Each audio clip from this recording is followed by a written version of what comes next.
No, it's not what you did. It's what OBS did. Yeah, there it goes. Yeah. Fucking I looked over OBS. there. I looked over there. It's like I don't hear anything other than like the background music, but like I do have a lot of stuff going on with work at the moment, so there's a lot of just No, it did that. It did that thing again. But oh no. Are we gonna have to do the whole intro again? No, because I'm speedrunning it. This is the Record of Swordforged Worlds. I am your one and only gaming monk, better known as Mildra, and with me I have my good brothers and sisters, A, Balanced Hydra, Sig, and Maki. Technology, it likes to fuck with us sometimes. Mm-hmm. God, remember the first time? Remember back on during Ghosts when that happened to me? Yeah. Mm. Yeah, that was... that is always going to be a royal pain, but... When we were on this last week, we focused primarily on the player-facing side of the core mechanics, as well as doing a brief foray in character creation when we made a elf shaman. Cool. And thus giving it the first level of that. There were quite a few things that I probably could have covered, but I didn't. Oh, because I wanted to save them for the GM-facing side of things. One thing I will note is that, technically speaking, Sword World has two kinds of currency. There is Gamel, obviously named after the god of money, and there is reputation. Reputation is, well, it's exactly what it says on the tin. The main way to get reputation is by PTFO, play the fucking objective. And certain specified equipment requires spending both Gamel and reputation, including pretty much all of the stuff you could get from the schools, which that is another thing I will get to because that was a major addition in 2.0 and then came back in 2.5. Just so long as I don't have to do any PvP, I'm good. I mean, how much student loan debt am I about to get into? A lot. Man. And this is why I tried to never get into a debt. The funny thing is, there was one replay that was about paying off a debt of 20,000 Gamels. I think it was Baumgart's Castle Labyrinth, which was both a replay and a supplement. There are a few books that are like that, where it's largely a replay, but there's some extra crunch at the end of it. And most of the time with replays, there will be a simplified version of the character sheet for the cast of that replay, since that's kind of the point. You take away the stat block part of it, and you don't have a replay anymore. You just have a light novel. Mm-hmm.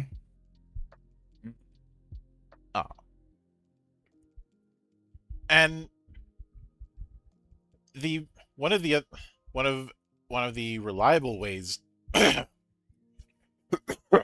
sorry, especially to get reputation, is through turning in sword shards. Sword shards are shards of the third sword, and you will find them everywhere. Barbarous will use them to empower themselves, so if you're thinking of the Shikon Jewel, I'm right there with you.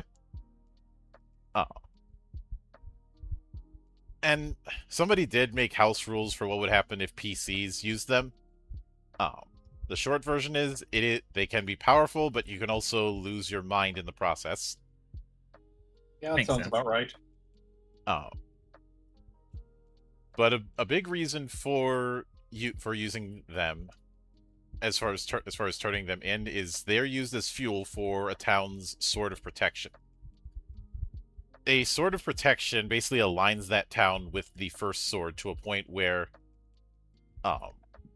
anything with soul scars either has to deal with extreme pain being in that area.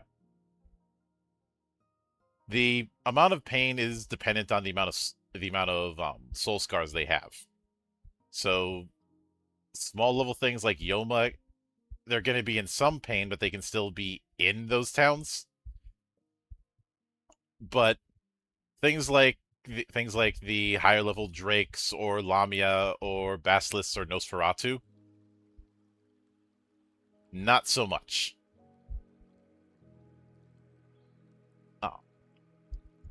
I liken it to. Hey, you're familiar with things like the pariah gene in 40K, correct? Mm-hmm. No. I am. And how? So basic. Go ahead. I'll let you take it. So the pariah gene in 40K is pretty much the gene that more or less makes somebody effectively just not have a soul, and they're capable of like dampening the psychic fields around them. Mm-hmm. So unless you're like a really powerful psychic, which thus far I think it's really only the Emperor that figured out a way that is immune to the pariahs, and the people that don't have psychics, that like they just don't like them in general, like the people that are pariahs. Mm-hmm. And there is an extreme variant of them, where them being around a psyker causes them pain. Although in the case of one person who may have had the pariah, who is friends with Caiaphas Cain, well, friends, I'm being a bit loose on that. It's unknown whether it's the pariah thing that makes people not want to be around him, or the fact that he stinks. Maybe both.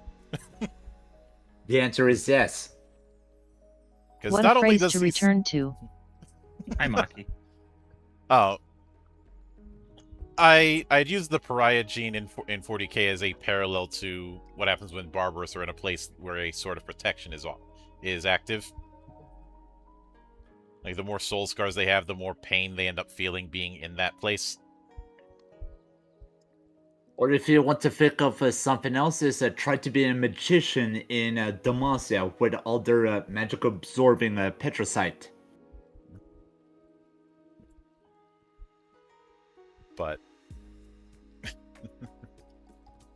and Chris is Caiaphas Cain, the liar. The books kind of play fast and loose with that, about whether or not he's a liar or he just has really, really bad imposter syndrome. Either way, the guy survived this so many shit that probably would have killed any lesser man. But let me put some. Getting back to turning in sword shards into Adventurers Guild for the Sword of Protection. The amount of reputation you have can also affect your adventurer rank. And if you look in the side chat, and I can't show this on screen, you will see a rank chart. I may have shown this in the past. Yeah, it does look familiar. And obviously you have to be issued the rank at a certain point.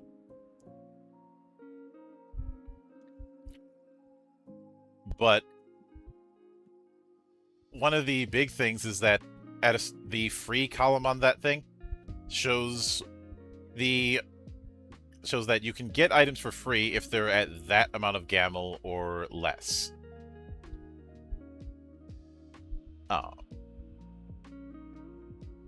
So essentially, you can get certain items without having to pay for them.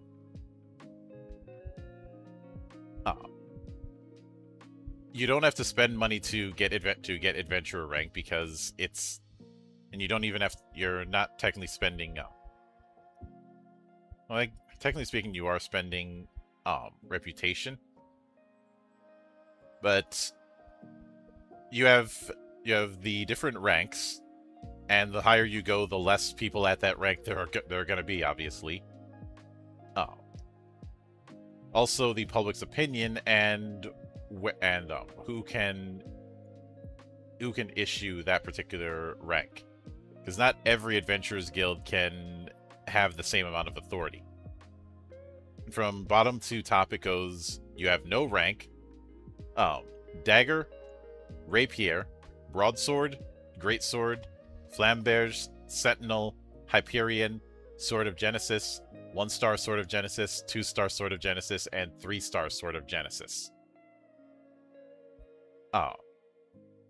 At none, you're considered hollow by the public. At a dagger, you're considered running around. A rapier, still growing. A broadsword, a fully fledged adventurer. A greatsword, worthy of attention. A flamberge is considered a powerhouse. A sentinel is considered a first-class adventurer. A Hyperion is considered a brave one. A Sword of Genesis and 1-star Sword of Genesis is considered a hero, and 2- and 3-star Swords of Genesis are considered superheroes. An interesting thing relating to the chart that informs a lot of how this system functions to begin with. The higher the rank you get. Oh yeah. The more you are funneled into.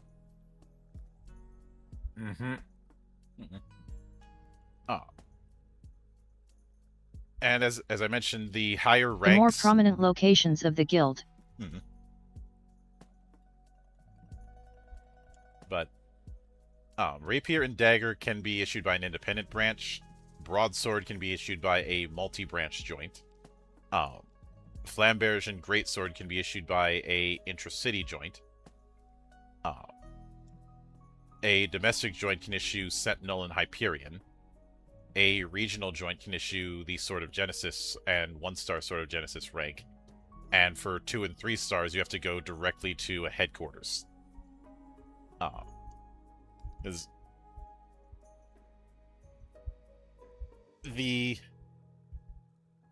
With greatsword and higher within a city, you might have somebody buy you a drink at a tavern as a token of friendship. With Sentinel, you have the reputation of nation scale, where if you're at a feast, you'll be forced to refrain from paying.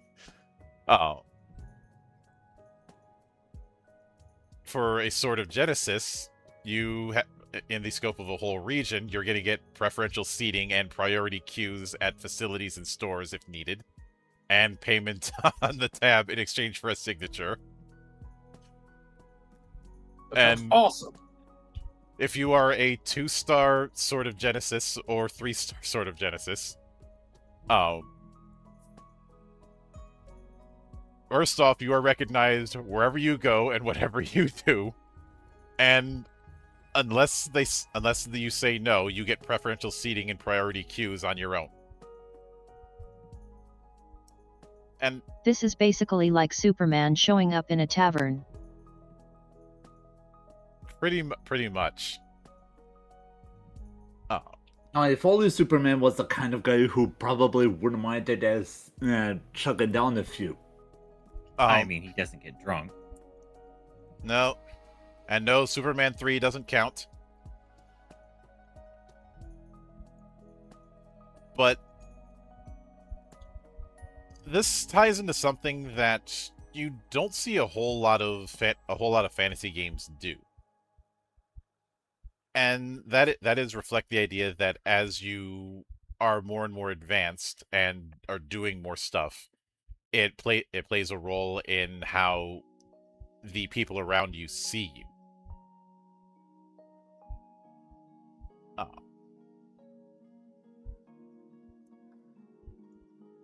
like there are some games that do it, but in a lot of games, whether you're first level or 20th level, you're treated as if you're the same nobody wandering into a tavern.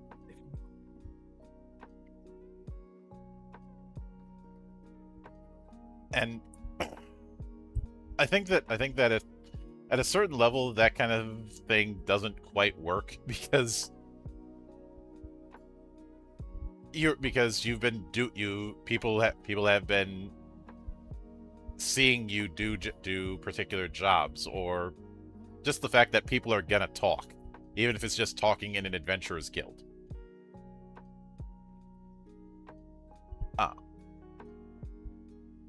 So any attempts to remain low profile are kind of pointless. Mm-hmm. Oh. I mean, yeah, very few that have what it takes to be Batman's level of sneaking at that point. Yeah, I think about Fairy Tail in this instance, and how there's the regular floor, and then there's the second floor, which is basically reserved for the high-end side of the adventurer hierarchy.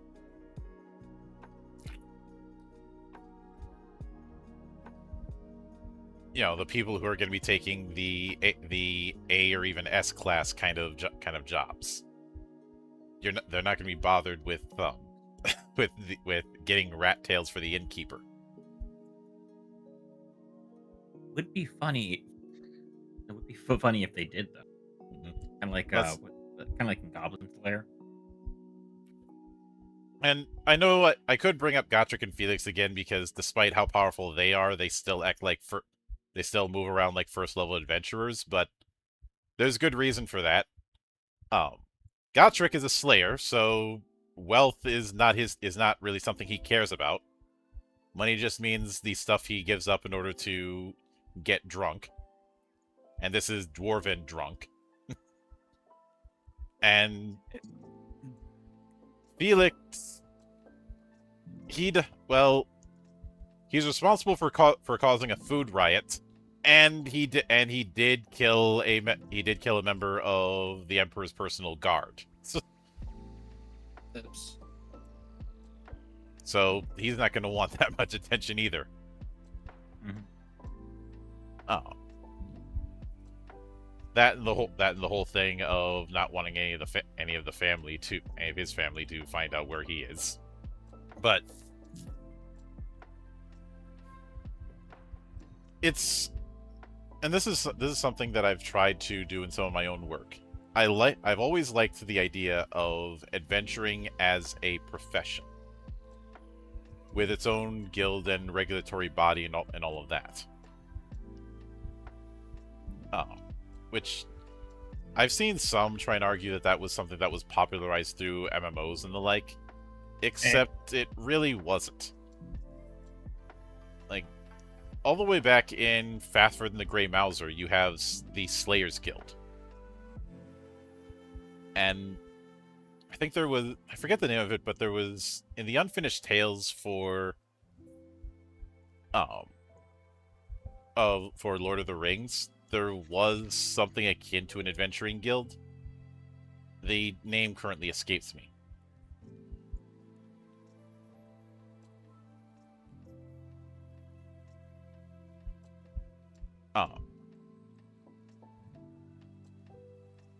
And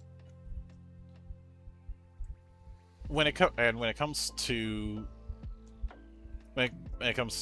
the idea of a guild, there's also the fact that, you know, trade guilds have been a thing for centuries. And yeah, the current form of it may have been popularized through MMOs and some fantasy anime and manga, but they didn't start it. I think a lot of people just go with that because, you know, it's trendy to be cynical. Mm-hmm. Well, like everywhere else but here.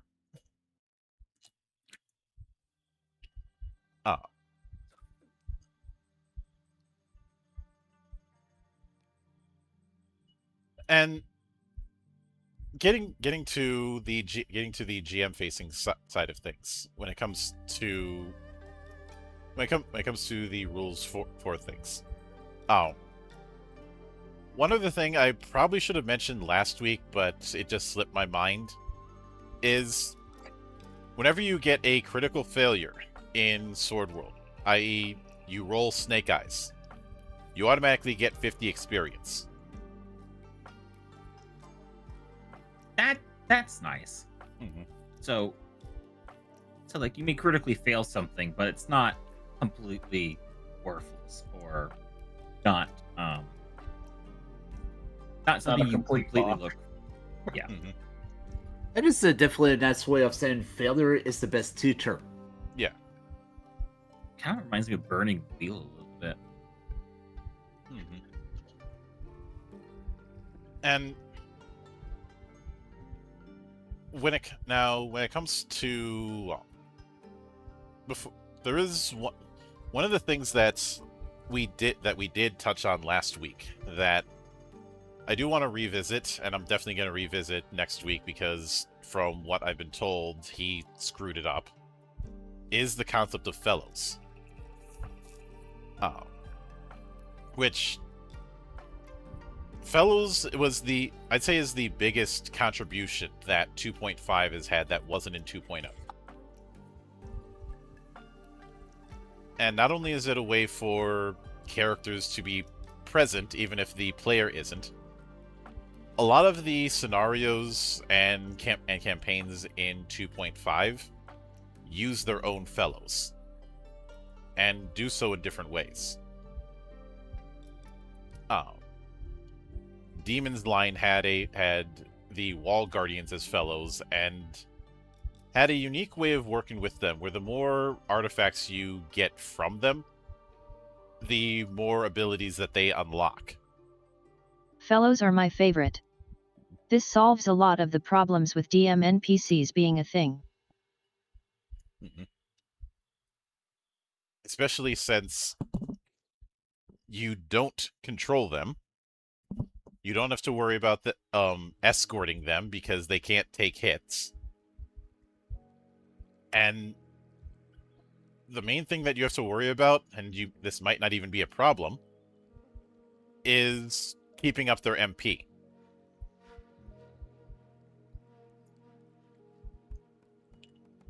Because even though they don't have HP, they do have MP for spells and effects and the like. Now, of course, if you're dealing with a character that doesn't have any of that, that's not going to be a problem.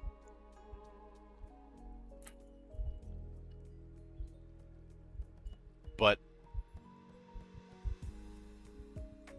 there's a lot of the reason that there was a lot of stuff that I skipped last time is because it kind of ties into action economy, and I wanted to save that for this week.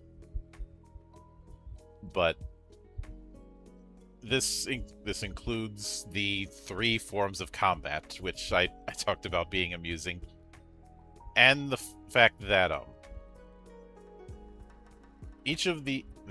even with each of them, none of them are the standard grid combat approach. The only entry in Sword World that is actually using grid combat is Monochromatica. And even then, it's using a grid combat that's specifically built for that game's quirks and nothing else. I mean, it's not even the kind of grid combat that people would think. Which I seem to see quite a bit in the games in the Japanese tabletop I've seen that does use grid combat. It's not using it in the sense of something like D&D. It has its own grid that it's built around. We definitely saw that. We saw that with Kamigakari, and we saw that with Armored Core 6. Mm-hmm. Mm-hmm. I mean, in theory, could you use a grid dungeon map? I mean, in theory, yeah, but with the amount of work you'd have to do, it's not worth it.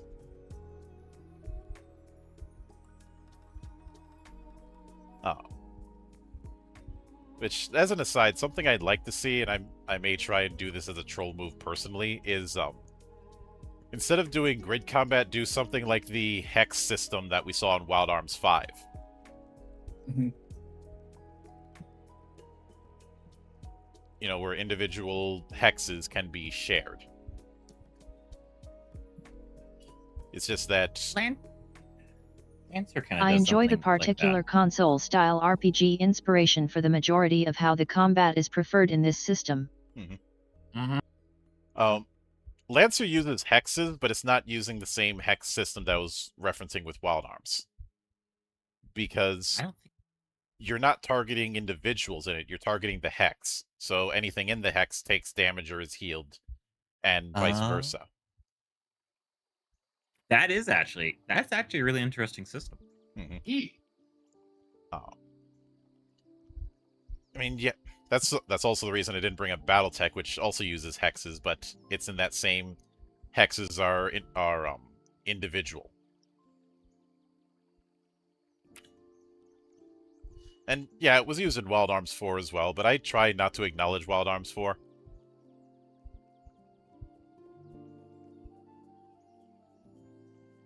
But speaking of that, we may as well get into the combat. Now, and this is one of the things that I I have to wonder how big the core rulebook DX is, because that's used as the basis for the that's going to be used as the basis for the official translation. Because the 3 core rulebooks that we have, each of them details a different type of combat system. Core rulebook 1 had the simplified combat. Core rulebook 2 had standard. And core rulebook 3 has advanced.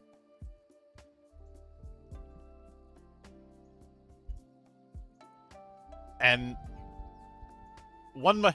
each of them is distinct from each other, but they do use ultimately the same action economy. There are some extra bits that are added on. So the first one I think we can go into is simplified combat. For those of you who've seen my work, simplified combat is going to look very familiar, because it is a row-based system. One that has a front line and a rear guard. The front line is shared between sides, but it is ultimately the row system. This is the one that I see the most people use. I mean, it's pretty much just a copy and paste of how Final Fantasy used to work. And let me see. In one of the box sets, there was a nice little map that went in that covered it. Let me see if I can. Because somebody did put a scanned version of one of the box sets, and what I'm trying to see if I can find is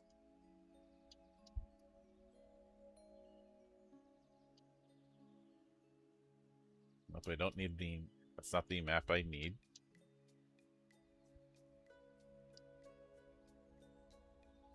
Although it does have some very nice interiors. Here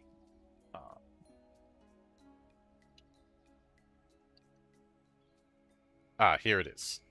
Yeah, there were 4 battle sheets.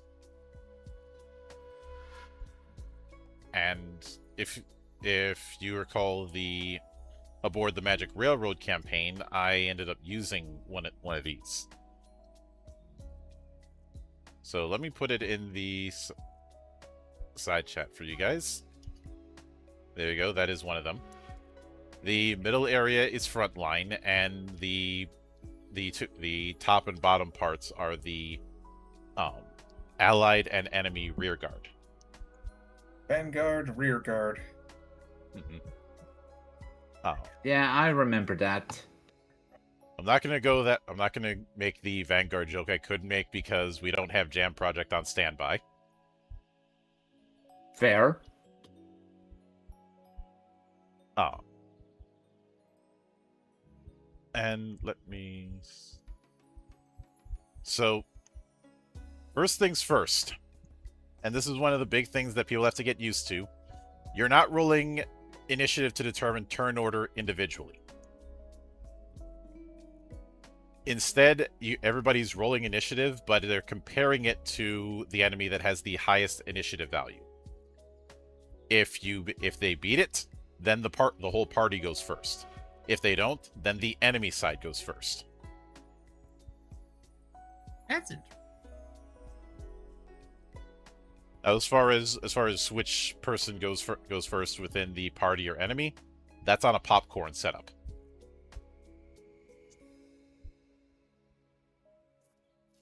But before you even get to initiative, there's a few steps before that. Obviously confirming the sides, but then there's the combat preparation check. Oh. If you were to look through the book on certain effects, whether it be spells, combat feats, or whatnot, several of them will have a little triangle next to them. That triangle means that you can activate those effects during the combat preparation phase. Meaning, if it's say a buff you'd get from Enhancer, that means you can activate it before combat even starts. This is one of those little things that's a very nice quality of life feature, in my opinion. Mm-hmm. Yeah. This game heavily encourages preparation, strategy, buffing, applying of feat effects. Yeah. As a spell example, I'm not going to bring up a Magitech spell because that'd be redundant. And there are. Okay, I was going to look through fairy magic, but none of them really have that.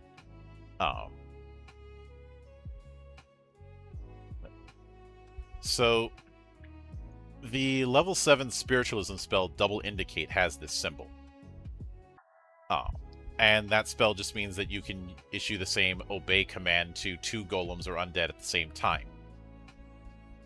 Though both targets get the same command. You can use it as a minor action because it has the whole 2 arrows thing. I'll get to the different types of actions in a minute, but you can also cast it at the start of combat. You still have to pay up, but you can do it. And I believe pretty much all of the enhancer techniques have that. Not all of them, but a lot of them do. Although all of them can be done as minor actions, which makes sense. For example, Beetle Skin. Beetle Skin, for 3 rounds you get +2 defense. And like every enhancer technique, it costs 3 MP.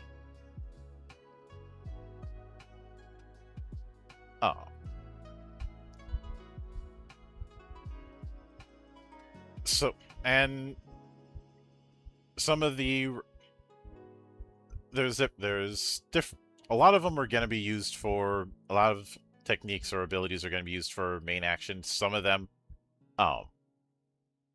have their own particular point where they're going to be used. But with combat preparation ones, you can use them you can use them very quickly. I liken it to how the times that you go into a raid boss and everybody starts prepping their buffs. Mm-hmm.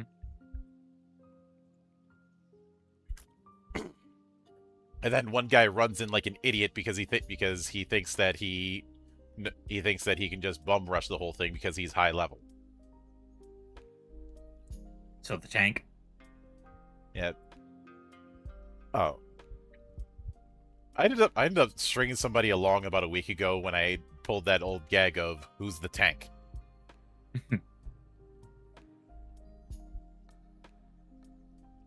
I think I've shared with that one with you before. You know, who's the tank? What's the mage? I don't know. Who's the priest?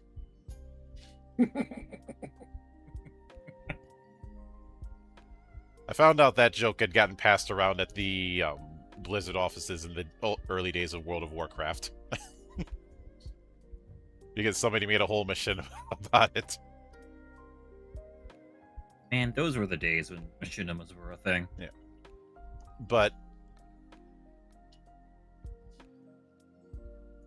after the initial placement is set up, you have, no matter what combat system you're using, you have a movement action, a major action, and a minor action. And yep, the Leroy Jenkins in the chat is already up. So after both sides have done movement, major, and minor, you know, then it goes right back to the start. Initiative of which side goes first does not change. And this is also why Scout can be valuable, because Scout is the only way to increase initiative. If you don't have Scout, you're rolling 2d6 and praying.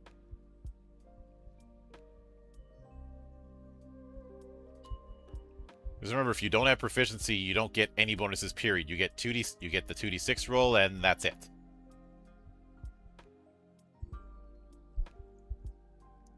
So in other words, you're praying you get boxcars.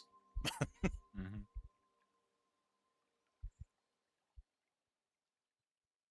Oh.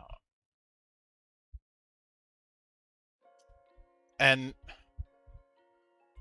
when it comes to the different when it comes to movement, I'll start with that. Now movement is just moving between areas, but there are 3 types of movements that you can do. And depending on which one you do determines whether or not you can use major or minor actions. You have full move, which is basically a sprint.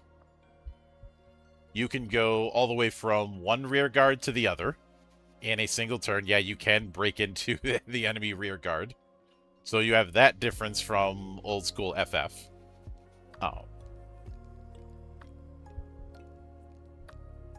However, if there's anything in the front line, you can't do that. So you might have those annoying-ass kobolds who decide to...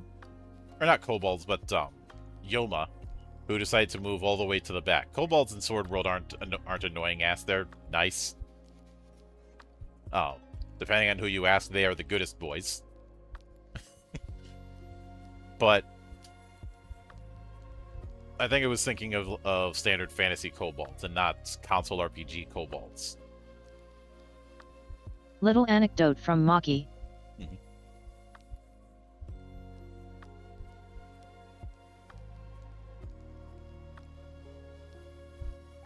One of the characters in my story was basically like,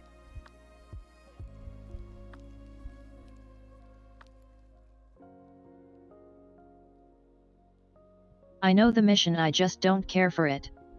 And announced he will be the Kobold Tamer. It's like the Fairy Tamer but delusional.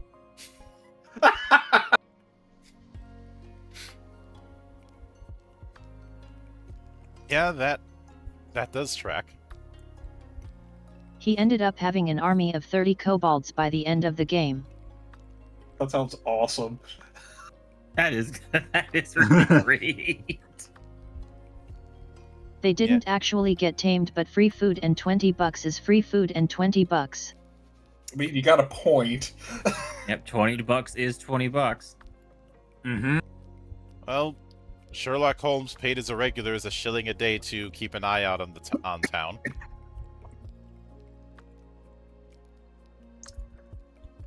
But if you do a full move to move that amount,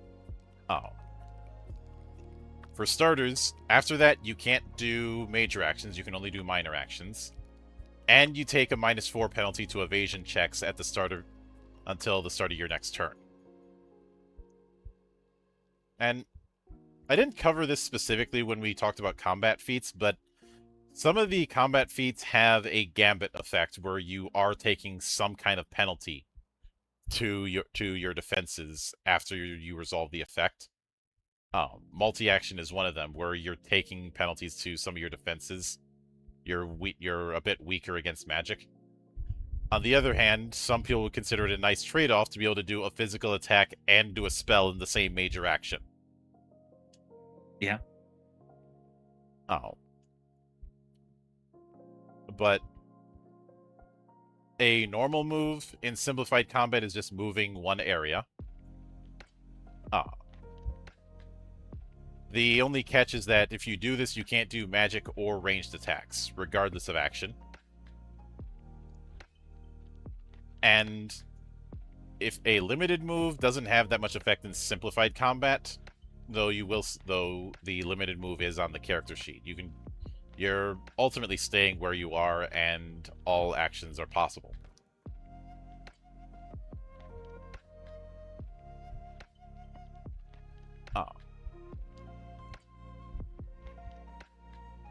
And of course, you do have the option to leave skirmishes if you want, but that is a whole action in of itself. Much like how you can attempt to run away from a battle in a lot of console RPGs. You're just vulnerable doing it. Mm-hmm.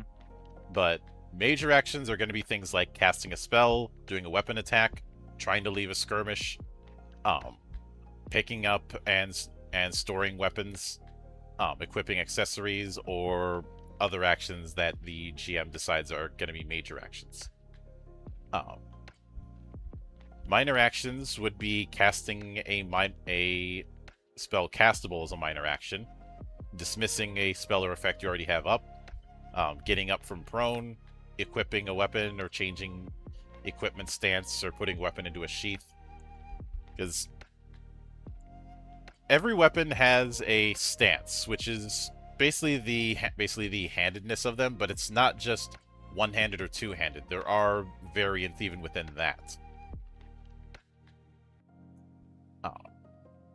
And some weapons will have if they're like a hand and a half weapon, they'll have a stat block for if you're using it one-handed or if you're using it two-handed. That's definitely always nice to have. Let the people experiment. Yeah. Mm-hmm.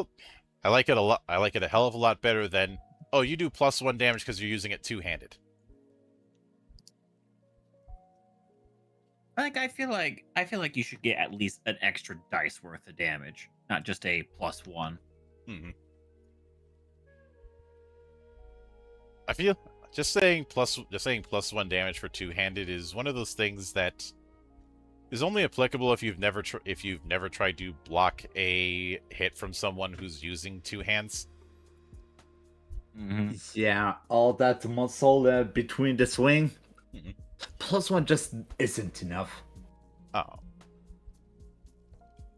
It's times like these where I think about how I think people underestimate how horrifying it would be to get in a fight with, say, Darth Vader. Not just because force powers, but you're dealing with somebody who's going to be hitting you very hard, even if it's easily blockable, and and your arms will get tired, his won't. Because they're all prosthetic. Mm-hmm. And yeah, you can run away, but your legs will get tired, his won't.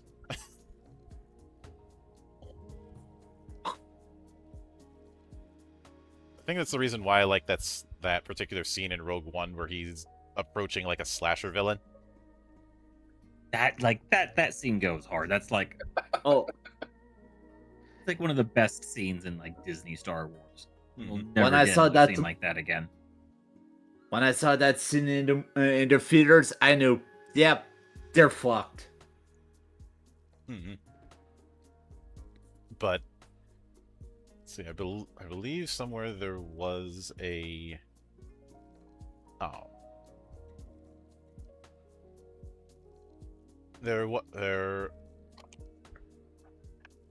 and as a bit of an aside, just going over schools, I just found this while I was looking for something specific. There is somebody made a reap and tear barbarous school. Nice. Of Oh, Only course. thing they fear is you. why would they fear a female sheep? Wait, I mean, sorry, someone that can I'm I not- had to do it. I'm not touching that one. I'm in my parry stance.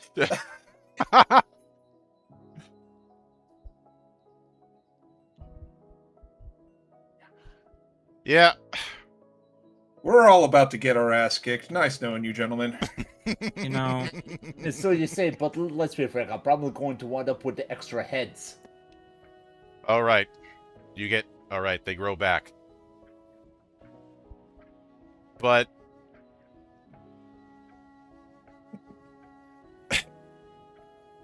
can't seem what I was looking for was a bit of material covering covering the weapons that I think Momiji made. But I mentioned this before, every weapon has a minimum strength. If you're a fencer, that meant your strength is half for the purposes of this. That's your trade-off for getting a wider crit range. Oh.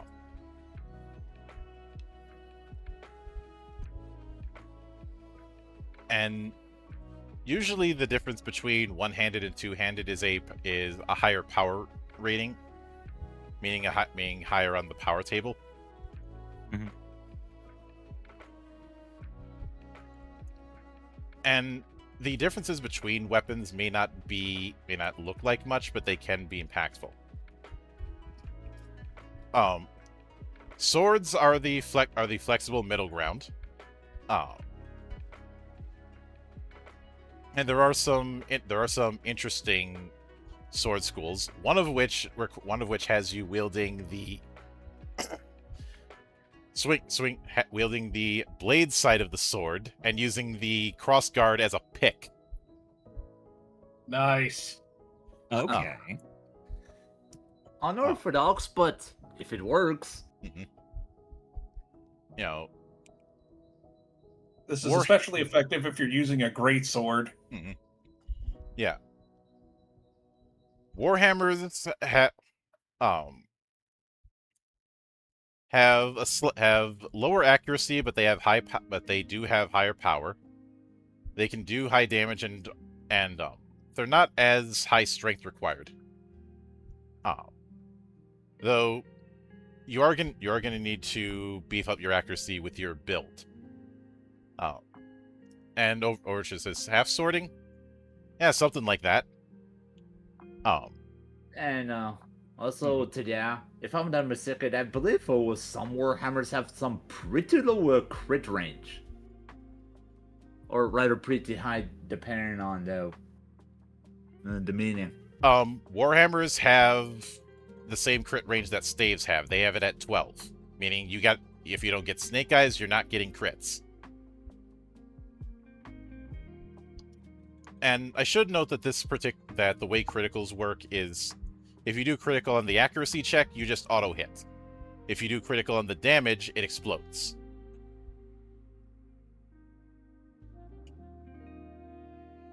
Also, you can botch on damage if you roll snake eyes. Same rule applies. But staves, the big reason you're going to give staves to mages or anybody who's that kind of squishy is staves do shit criticals, but they grant bonuses to accuracy and defense a lot of times. And for mages, there are certain staffs that are more beneficial to them.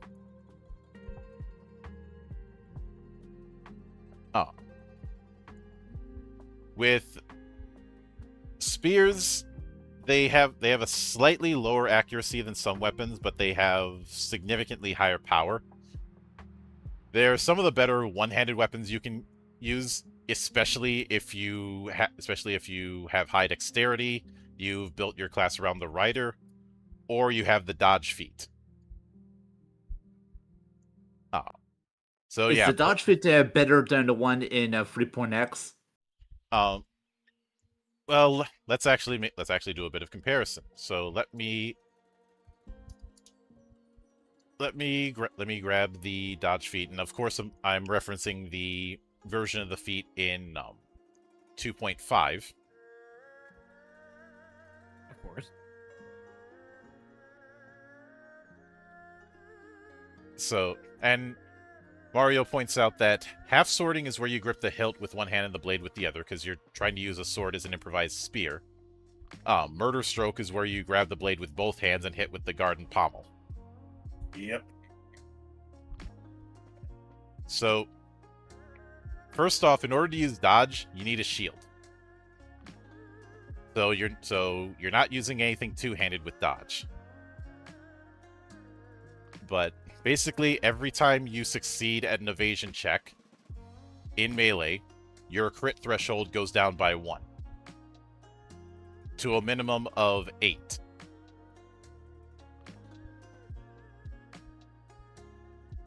I mean, that could definitely come in handy. And let me see dodge.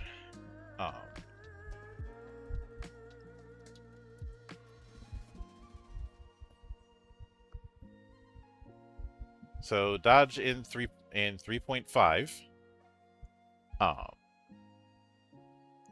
You designate an opponent and get a +1 dodge bonus to AC against attacks from that opponent.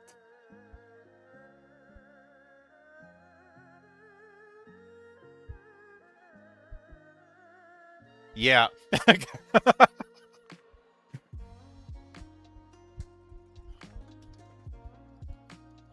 So to answer I think we answered your question right there. Indeed. In Pathfinder, they just had it. You get a +1 dodge bonus to your AC. You didn't have to pick a target that you get it against, which is slightly better. But it's to reference a line from the Hazard course. That was an improvement, but it's not hard to improve on garbage. Try again. Mm-hmm. But because of that, one of my favorite ways to equip characters, poke and board as I call it, is actually a good direction to go in Sword World.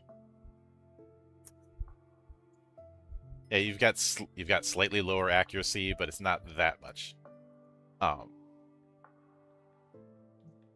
With maces, they have high power and high accuracy and shit criticals. But they're pretty good for characters who have low dex.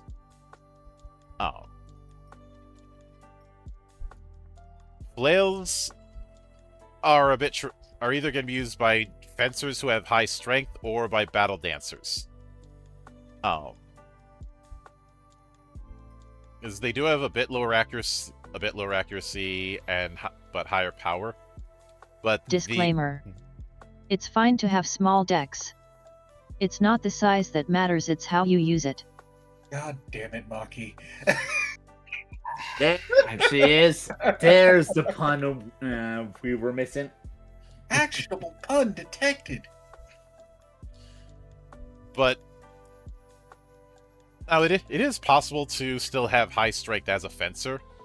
It's just that you're not going to be able to use the big beefy weapons that a fighter can use all that easy. Mm-hmm. Unless you luck out and get all of your growth rolls on nothing but strength, which that's a 1 in 6 chance every single adventure. That's not happening. No. And although S tier weapons, they are, in order to get that, you've got to take a set of feats, and you basically have to focus entirely on flails. So they're basically good for flails are good for crit fishers, but there is a higher floor to it. Of course, with axes, they are powerful, but they have a crit of 11. the standard crit range for a lot of weapons is going to be 10.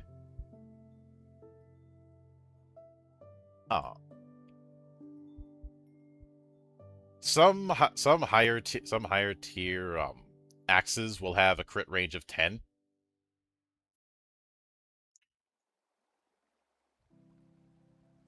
But So 10 out of rolling a 10, that's like a 6 out of 36 chance of getting a crit. which, yeah, crits are very powerful in Sword World, and that's kind of offset off of the fact that it's significantly harder to do them. It is harder to roll boxcars than it would be to roll a natural 20. Not just on a percentage sense, but the fact that since you're rolling multiple dice, it's going to skew towards the middle more often than not. Like, the probability of doing doing boxcars on a 2d6 is 2.7%. Remember, getting a natural 20, the probability is 5%.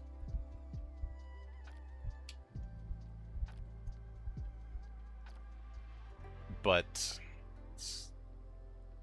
let me. But on the flip side, they are getting a even if you just need to get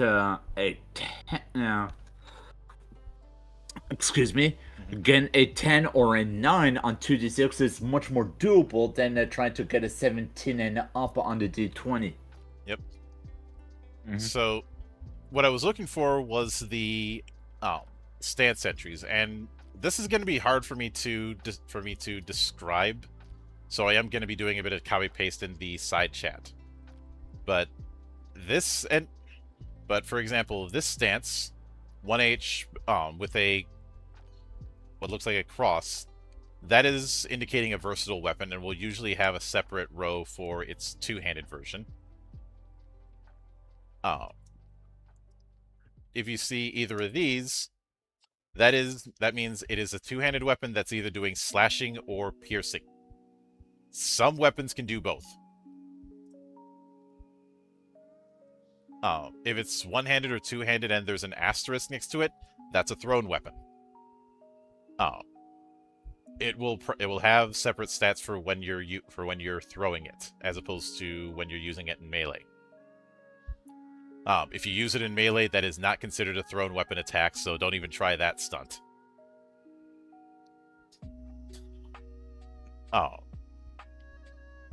If there's a W at the end of it, it's a wrestling weapon. The only classes who can equip wrestling weapons are grapplers and battle dancers. And if there's a hash next to it, it doesn't use one or two hands, but it's treated as that for the purposes of proc. Okay.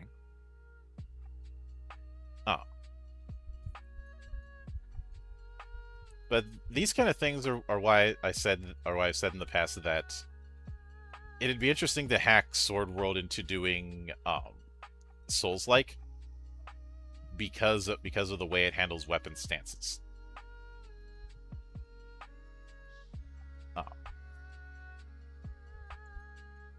But when it comes to things like range, range isn't as important in simplified combat, but that doesn't mean it's unimportant. Usually it'll just say range 1 or range 2 for simplified combat, meaning 1 area away or 2 areas away.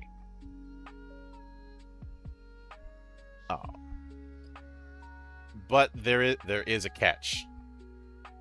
If you're trying to fire into the enemy rear guard, and there's enemy characters in the front line, if you don't want to get stray shots, you need the Hawkeye combat feat.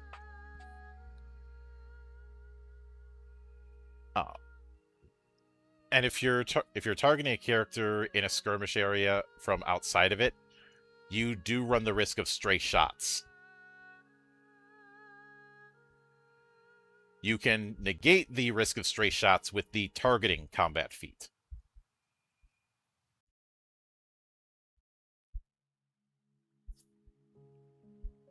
So we do have the whole firing into melee thing. And things like Hawkeye and targeting are going to be invaluable for anybody who's doing a ranged build. And with a lot of spells, they will have their area and their range in two different classifications. Range, of course, being how far away, and area being the AoE. Some will have shot as their area. And Dragon asked in the chat, is a folding chair one? If it isn't, it can be. That'd be awesome. Mm-hmm. All you need to do is believe. Hi there, Joe. Hey, Joe. What's up, Joe? From the depths of beyond, it is I, Joe, the fortune teller, at your service. Hey, it's a Joe. Yep. But obviously, when it comes to attacks, it's never referred to as a attack check. It's referred to as accuracy. The standard value for accuracy is your Dex mod plus whatever warrior type class you're using. If you're doing melee attacks, that's fighter, grappler, or fencer. Shooting attack, marksman. And thrown attack, fighter, fencer, or marksman. So you can do ranged combat with a fighter, you just have to do thrown weapons instead of bows or crossbows. Understood. So I am flinging folding chairs. No. That reminds me of an anime character. Not a party I named this folding chair Mjolnir. where in an anime campaign, a player just would refuse to use any weapon other than chairs to take out enemies. It was great. Mm-hmm.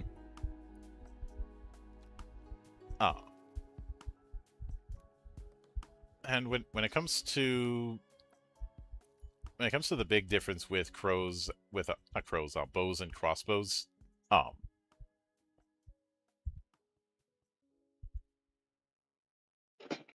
I'd say the bigger thing is they're both on similar tiers. The bigger thing is bows tend to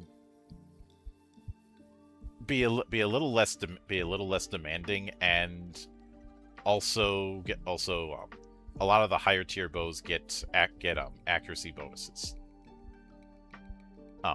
Not as many crossbows are going to get until you get to double S, which you're not getting early on. Crossbows do get more opportunities for additional damage, though, so that's the trade-off. If you're trying to do a ranged build, do you want to focus on accuracy or damage? That is indeed the eternal dilemma. Mm-hmm. And thrown weapons are there so that fighters can have something to do at range, and even then, it's not much of range. You're only going to get weapons. Attitude. Well, you're only going to get thrown weapons that have a range of 2 at A rank, which requires a feat. Got it. Does that feat allow me to throw my friends? No. Damn. Nobody I tosses a was dwarf. Everything in my this game gaze room. requires feet. Mm-hmm. How naughty of them. I saw that coming. Yeah, I saw that coming. As soon as there's like, oh, she's not finished yet, it's gonna be a joke. Mm-hmm. Now, the defender also is rolling. This isn't a static defense thing, although there are static defense options for monsters if you want to take them. But the attacker rolls accuracy, the defender rolls evasion. Uh-huh. After which you compare it, and whoever got the higher amount determines whether or not the attack hits. There are some high ways to do counterattacks on failed accuracy checks against you. Okay. Grappler can do that automatically if you put enough levels in it, because at a few levels in, Grappler gets the counter feat automatically.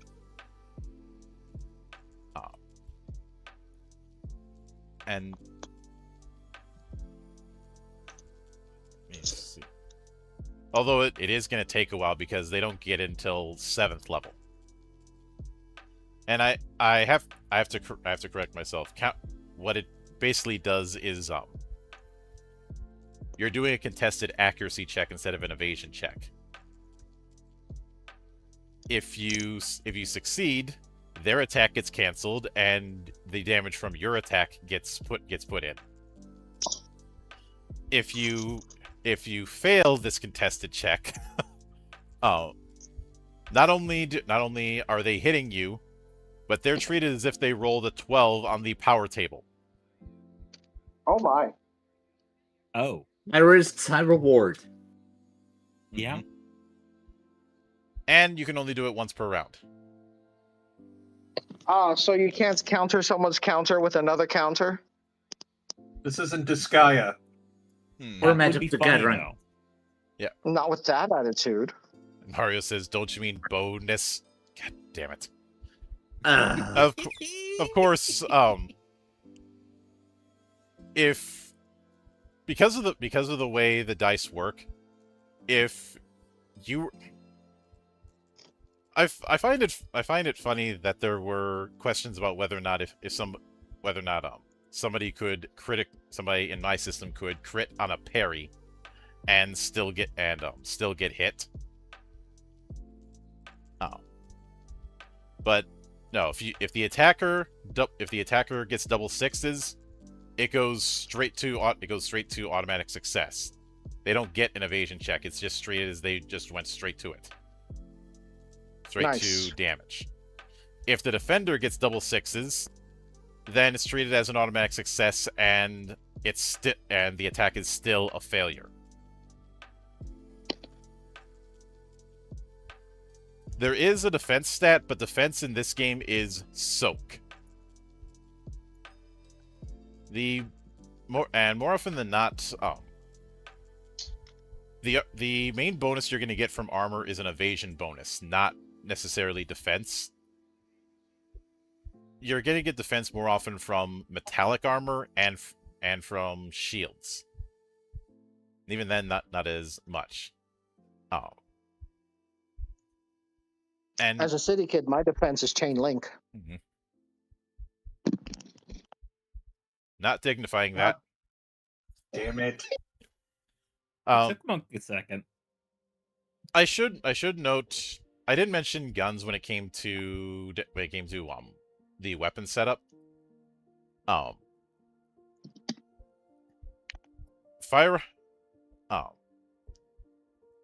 Firearms do. Every weapon does a certain amount of extra damage, which is for most weapons is your warrior type class plus your strength bonus. So investing in a warrior type class is going to boost your attacks and damage. For guns, it's using your artificer magic power. So your level in artificer and intelligence bonus. And remember, the only way you can use guns is by taking levels in artificer. Some levels in marksman to so that you could be able to shoot the broadside of a barn. Yeah, which is why marksman is a minor type class.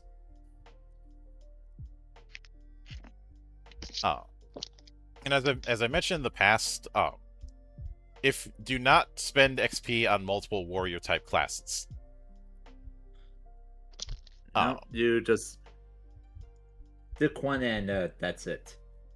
Which I remember a certain person claiming that made the system limiting because he couldn't get the benefit of both warrior and fencer. Skill issue. And also Fencer is so powerful. Like there's no reason to go into like a normal any other combat classes unless you're like doing something specific. Fencer can be powerful, but remember the big disadvantage. You can't equip the same level of weapons that you could as others. Yeah. Mhm. And this is also why mages are going to be using things like staffs a lot, because a lot of staffs have a low strength requirement. Now, monsters don't have a power table set up. At least not when it comes to their normal damage. Instead, they just have 2d plus x.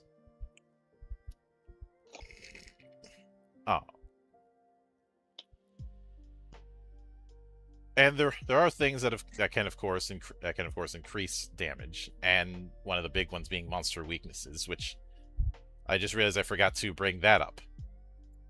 At the start of combat, you do a monster knowledge check. This is a check that you can do. Sages can do it better. If you roll it over a certain TN, the primary one, then you can know what the monster is. If you do it over the second TN that's given, then you can expose that monster's weakness, which usually does an extra 3 or more points of damage, or sometimes just makes it that accuracy checks against them are higher. I mean, it's always nice to know that if you need to banish someone says face it, or if you need to go for the joints. Mm-hmm. And Nah, you go for the eyes. Always go for the eyes, boo. Yep. There are plenty of monsters that have multiple parts, and each of those parts have their own HP and MP.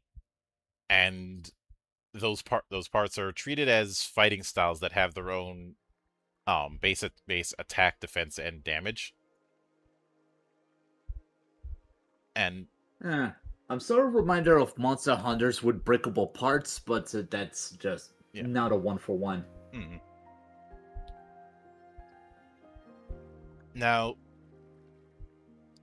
when it comes to converting ranged attacks, if something has an area of 1 or 2, consider each point of area 10 meters.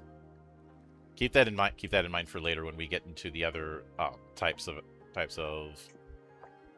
attacks. Not types of attacks, types of combat. Now, when it comes to spells, a lot of it is what you'd think. It's a major action, you're spending MP, and you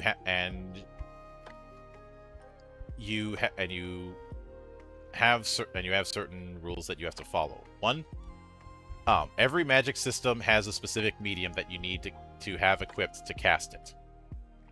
For things like sorcerer and shaman, you need a magic implement. For druid, you need a staff of the sacred tree. For artificer, you need a gun. Well, you need a gun and a magisphere. And if you're spending time with artificer, you are going to have multiple magispheres. That's just how it's going to work. Especially since some magic spheres are consumable based upon the spell. Mm-hmm. And each spell will require a certain size of magisphere. Also, no matter what type of magic you're using, you need to be able to speak.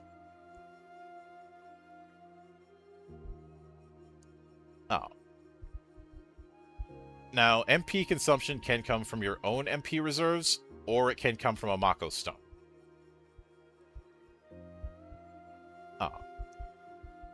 And before you ask, you can't recharge a Mako stone because once it reaches 0, it shatters.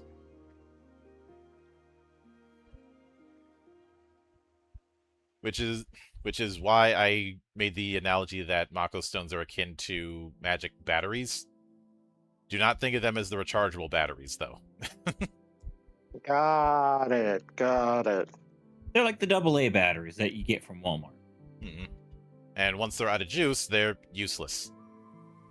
Well, I won't say completely useless because, you give a bunch of empty batteries to an engineer, they will do horrible, horrible things. But So you're telling me I need to weaponize the shards of a Mako stone. Good to know.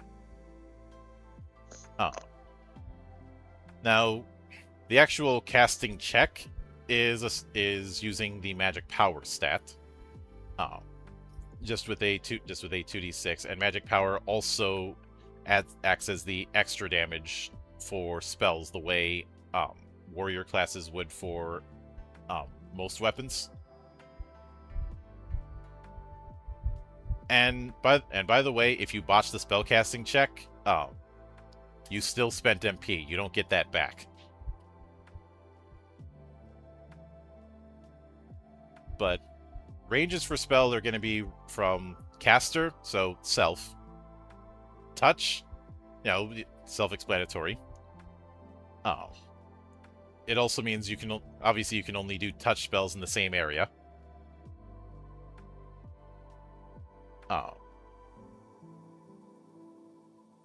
And some will say range X and then have a parentheses. The X is the range, and the Y is the amount in meters. So basically, if you're doing simplified combat, you'll need to worry about the number of areas. If you're doing anything else, then you need to worry about meters. Or if you're using a spell in a non-combat situation, then you might need to see how many meters it would take. Now, as I mentioned, area is a separate thing. So you have how far the spell can reach and the area of effect the spell has. There are really 3 main types. Shot, which is the spell is in a straight line and hits the target. If there's an obstacle in the way, it doesn't reach the target. And as I mentioned, stray shots can happen.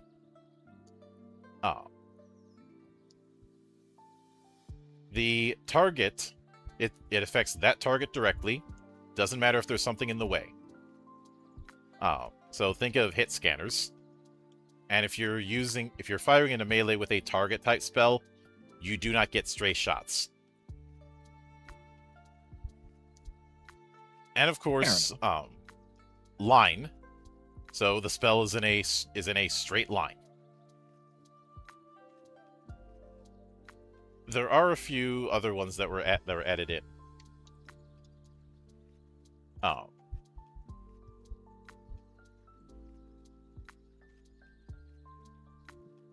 So later on there was a new effect called Breakthrough. Breakthrough is a variant of line. When it comes to determining targets, it works the same way as line.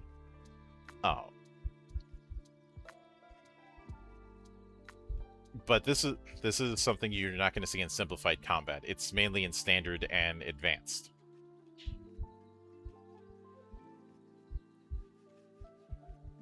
What it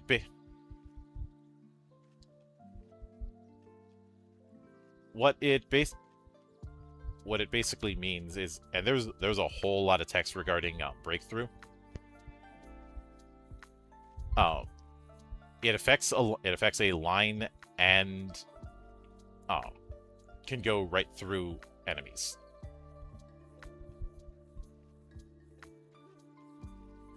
Okay.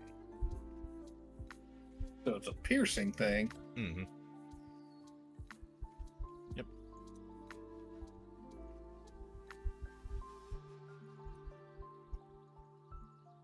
And it's with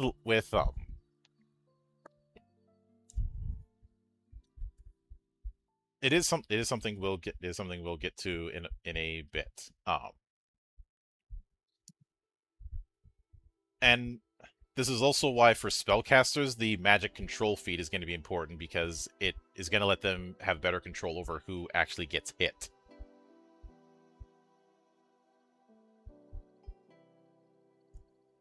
And sometimes the odds of targets may have to roll to see if they are hit.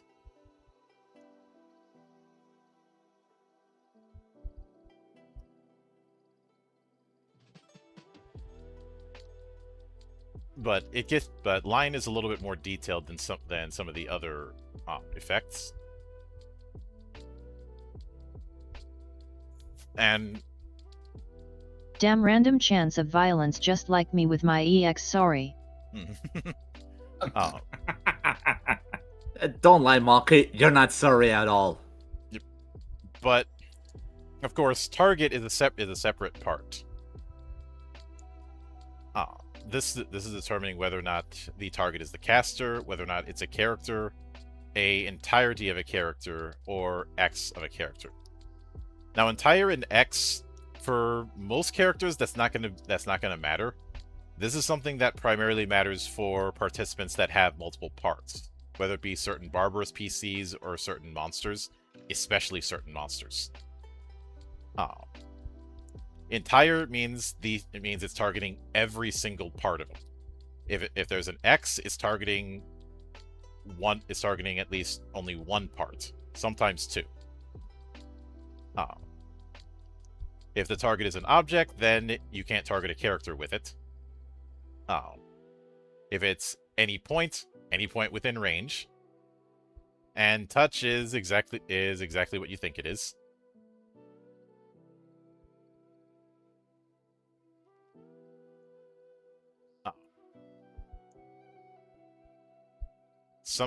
Sometimes the area can be 1, 2, or 3, or all, as well as the amount in meters. And there can be a third designation, which will be right after the meter rating, which is the maximum number of targets in that range that can be affected. So a spell that says target 1 area, 3 meter radius, 5, means it can target 1 area away, that with an area of effect of 3 meters, and up to 5 targets can be selected. Sometimes that third one will be all, which is self-explanatory. Mm-hmm.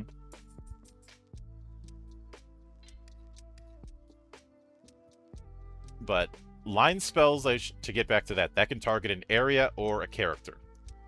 If you're targeting someone in a skirmish area, you need the targeting feat.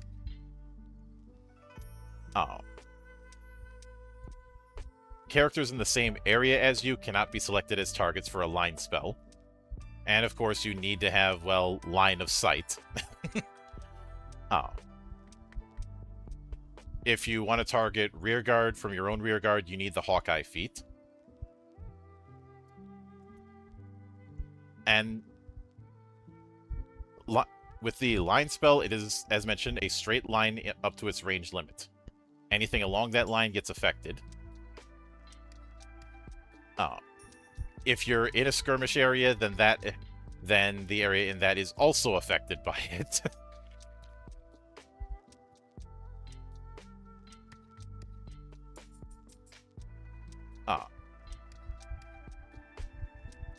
And obviously, if you're in front line, you can just target the rear guard. If you're in your own rear guard, then range 1 or range 2 will determine what you can affect with the line.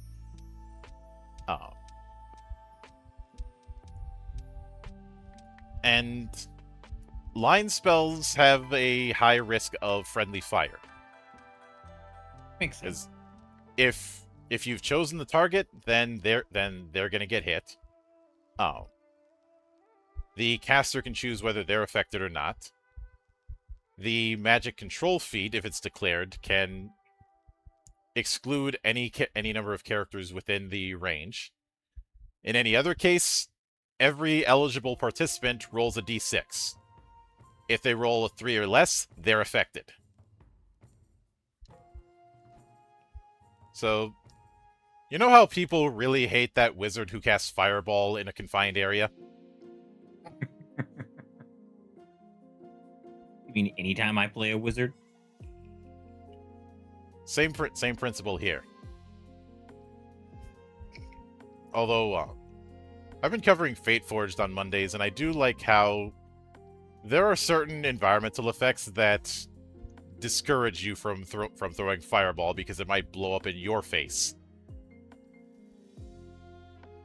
Yeah, so like firing a rocket at a lost soul close range when it flies at you.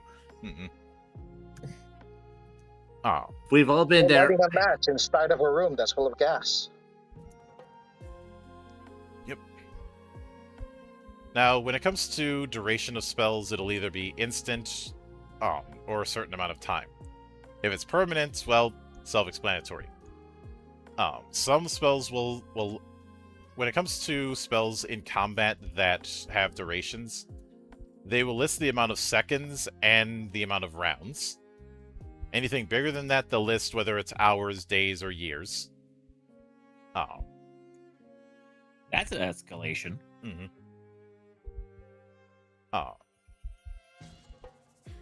If it has instant / time, that means the spell happens immediately and persists.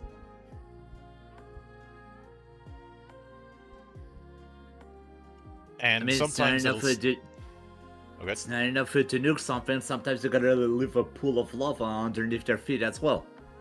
Message in a bottle. And some of them will just say other, which in that case, look at the description for the detail.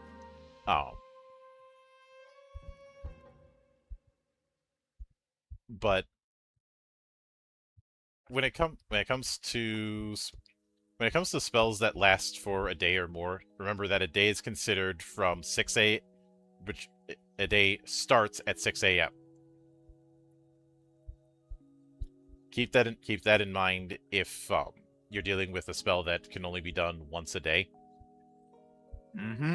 It's not a case of, oh, it's midnight, I can cast it again. No, you gotta wait till 6. I could definitely hear some people that complain about how that doesn't make any sense.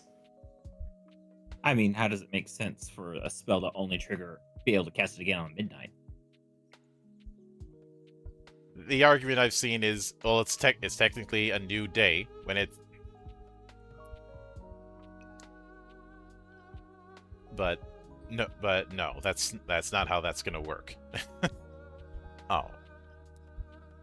And spells that have durations, you can cancel them with a minor action. Or you can force those effects through things like Dispel Magic or the Word Break feat. I mean, of course we need to have a Dispel. Mm-hmm. And that's not limited to spells. Some magic items and unique skills can be susceptible to this. Ooh, now that's actually rather interesting. You're contesting the success value of the spell, so basically what the spell cast roll was, with the method that you're using to cancel it. So for all we know, my inner blue mage is crackling at the possibility of interrupting other than just magic. Mm-mm. I'd say this is less blue mage and more runic. When I say blue mage, I mean like blue and Magic the Gathering, but fair. That's my fault for not clearing it out. Oh, blue. Oh yeah, blue mana. So asshole. Yep.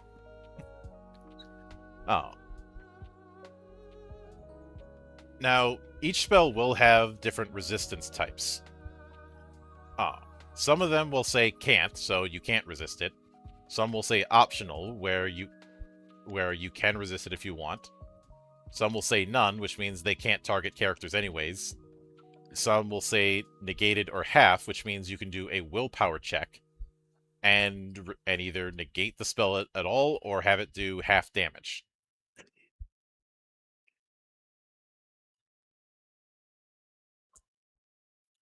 And yeah, if you're doing a willpower check, it is rolling your willpower stat versus the total of the spellcasting check. And god damn it, Mario, channeling New Day.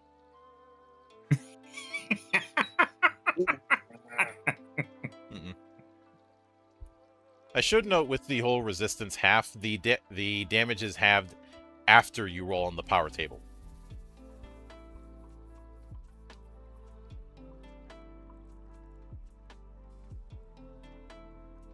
And that half resistance does not apply to secondary effects.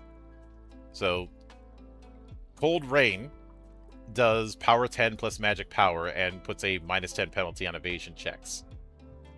If a resistance check was successful on that, the damage is halved, the secondary effects are not.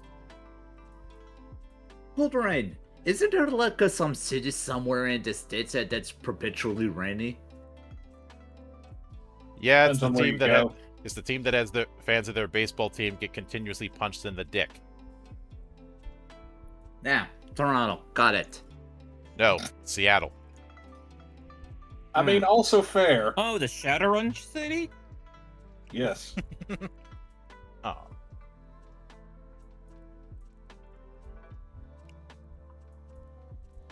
Also, before anyone tries it, you can't overlap duration on spells. If you cast Enchant Weapon, which lasts 3 minutes, and then try and cast it again, thinking that you're gonna add 3 more minutes, no, it's just gonna reset.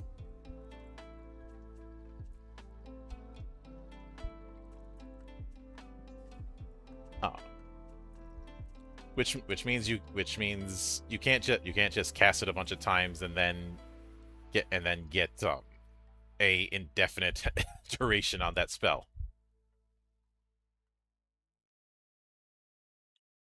Which I like that because it means you don't have those stun lock loops that you may have seen. I mean, it can still happen, but not as well as it might have otherwise. Oh. And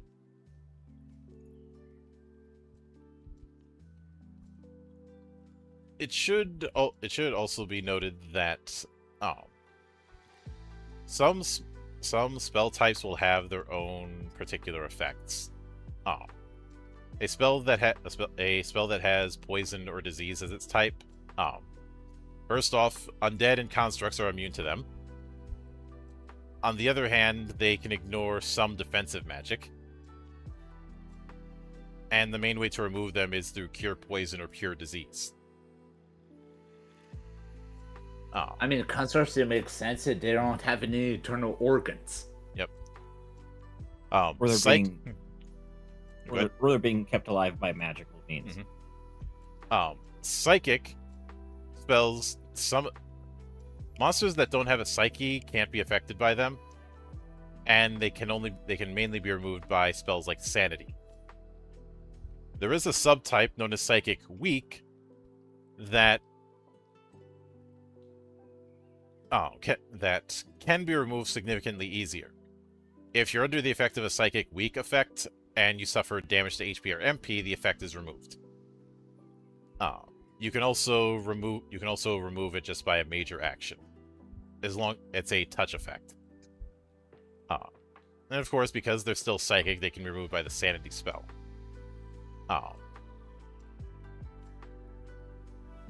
A lot of dark type fairy magic are psychic spells, and of course, curse. Well, the only way to remove effects of a curse type spell is with remove curse. So one of my favorite memes is still applicable. Charm person, dating service. Hold person, wedding chapel. Removed curse, divorce attorney.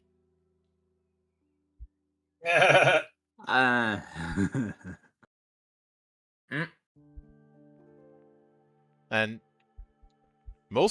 if it doesn't say otherwise, most spells are major actions. Some of them, the ones that have the 2 arrows next to them, those can be cast as minor actions. Every bullet type spell that artificers have are minor action spells.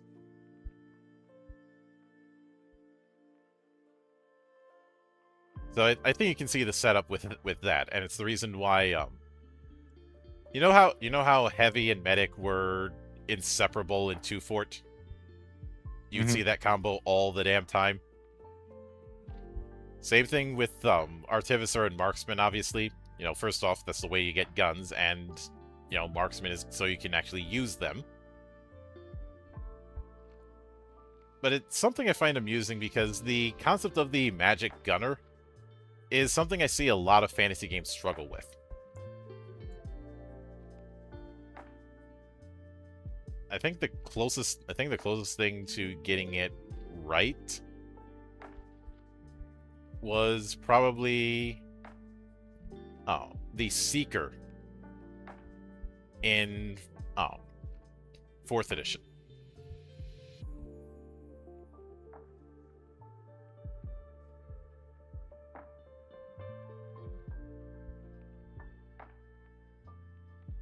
That's the best way I can.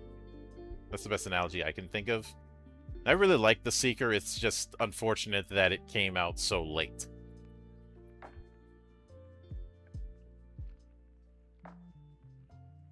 And in regards to that kind of restriction I mentioned earlier, with needing a certain item, there is one way to get around it. Monsters can get around it to a point, but also the alternate form feature for nightmares. Okay. First off, spellcasters take penalties to spellcasting if they're in metal armor. A Nightmare's alternate form does not. They also don't need to vocalize. But they do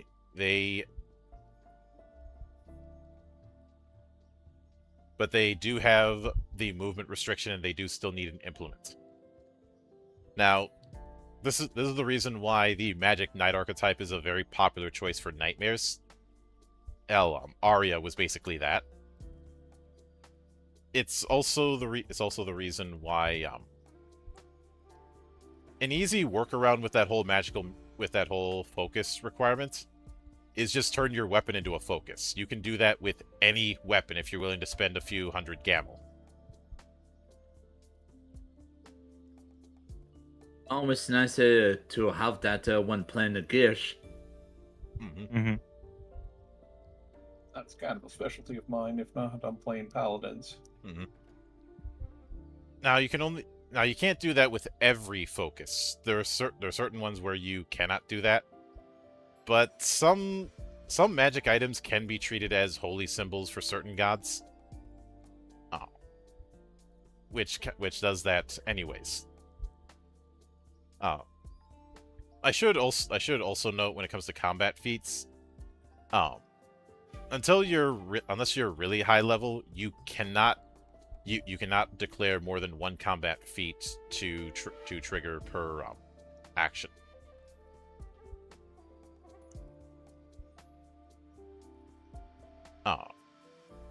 At high levels, there are certain ones that are going to allow for that.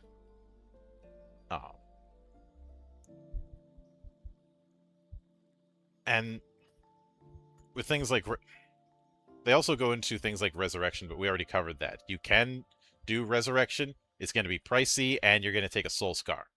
Take too many of those, and congratulations, you're undead now. Give me your character sheet.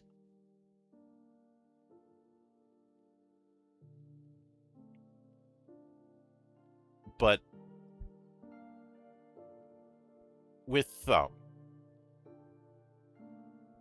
certain items, they are specifically required by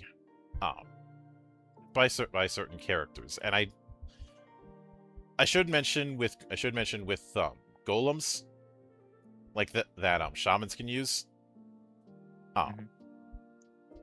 The golems have to be commanded by whoever makes them. Same thing with undead. So you're essentially giving your turn over to them. On the other hand, there is nothing stopping you from making multiple golems, but you can, under normal circumstances, you can only give one command because giving a command is a major action. There are certain spells that let you do the same command to multiple targets, like we covered earlier. But it's not a case where you can make like a dozen undead and then command all of them to bum rush. That'd be too easy, especially under lower levels. Mm-hmm. With a lot of magic items, they have a stat called popularity. This is the TN to make for an appraise check, which everybody can do to a certain level. Sage can do it better. It is the main way that you can learn item data. So, today, weapons effectively have their own queen bees. How nice.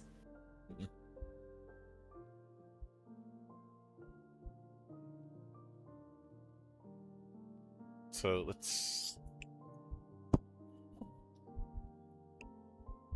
And... Let me see.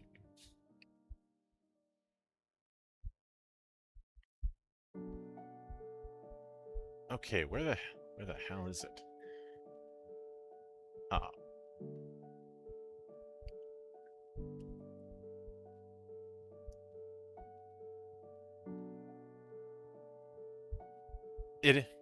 But it is exactly what it sounds like on that front. Oh, right here it is. It was on the wrong page. Scout and Sage can be better at appraising, and Scouts can determine the value or price of the item.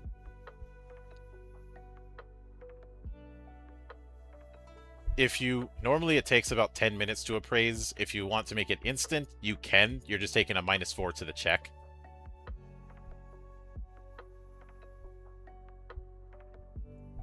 So that's one way to appraise an item if you're in the middle of a fight, for instance, or in a high pressure situation.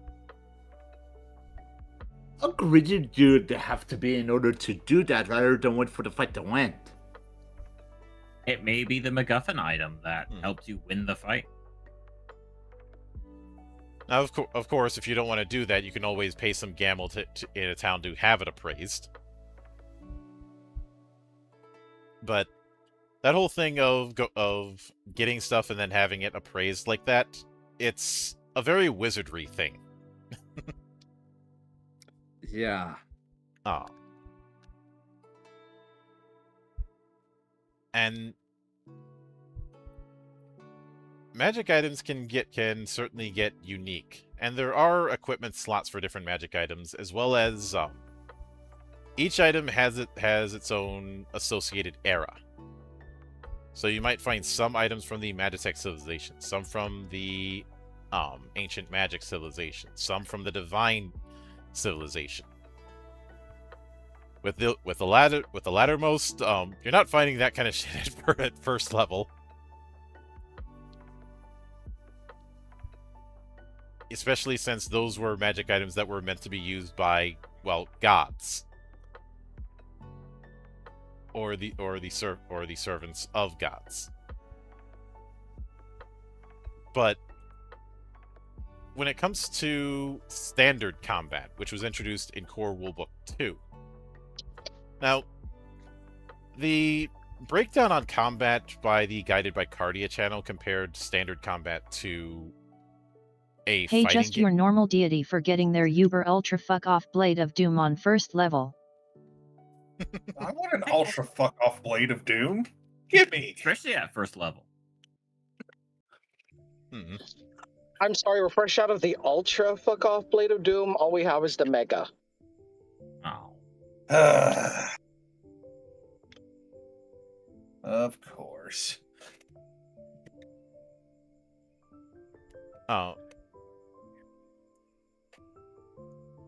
But when it comes to standard combat personally, even though the comparison was made to a 2D fighter, I feel like a much more apropos comparison would be the 2D Tales of games. Love those games. You know, that's fair. Now, this is where meter-based position starts to become more important.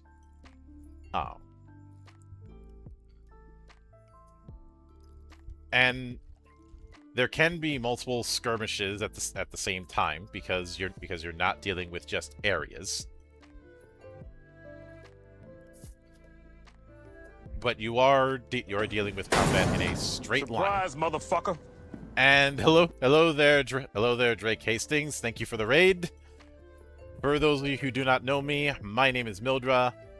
I am your gaming monk, and tonight we are talking a bit of Sword World. But continuing where I was, because it isn't telling me what you streamed. This is where you can have multiple people at the same distance. But you have to look at the battlefield as a straight line, which is why I made the Tales of comparison. Because there you have full party combat. As opposed to a fighting game is close to the mark, but fighting games are usually going to be one-on-one, even if you're dealing with tag combat. Because remember, no one wants to have a Merry Christmas in MVC. No. Or a Happy Birthday. Mm. So imagine the flex would end up doing a Happy Birthday on somebody at the arcade on their birthday. Man. And at that point, you're just done. Yeah. After it's like, go. You can't make this any worse. Go home. If it's a 4v4, is it a Happy Hanukkah? No, this was in the summer. I did say to everybody else, hey, this guy got happy birthday on his birthday. Let's sing for him. Sang him happy birthday as he got out. Oh man. God, no, Well, that's no, just come on. fucking dickish. Oh, Is dude. I mean, that guy still probably thinks about that. I mean, Yeah. it's a flex, but that is also trauma. Just saying. Yeah. There was a video that that guy. He gave Alright. that guy a canon moment. there was a video Alright, that got just- shared of a Street Fighter 4 match happening, while three guys in the background are singing "Somebody's Getting Fucked." Oh yeah, I've seen that one. That one. Okay, just a question. Since you got wished happy birthday in Waffle House, how many fights can we expect in the following 30 seconds afterwards? It depends on how late. Alright, let's say probably... Depends on how late and how many cons there have been in the area. Mm-mm. Fair. What kind of cons? Yes. Understood. Oh. But when it comes to action economy, that doesn't change. So you're still doing combat prep, still doing monster knowledge, then initiative, then doing placement.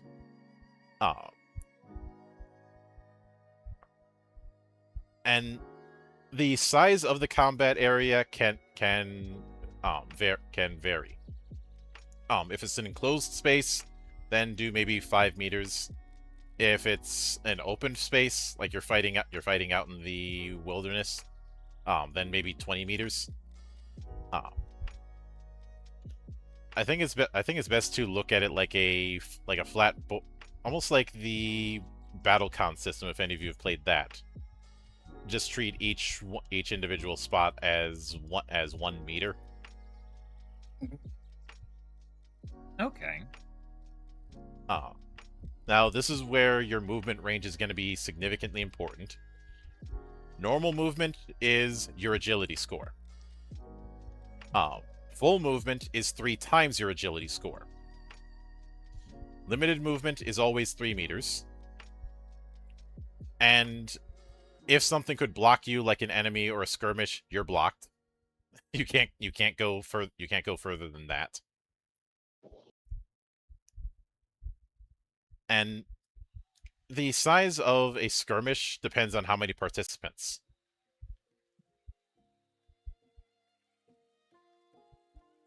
And of course, you can always go into the skirmish area and intend to join in. And you can think of. I know it'd be tempting to think of the skirmish as the range of opportunity. I feel like a better analogy would be zone of control. Like I would. Not Zone of Ender? No. I may revisit that later, though. But if you're within the skirmish, then the area around a certain amount is treated as the skirmish radius. More people are in it, the bigger that radius goes.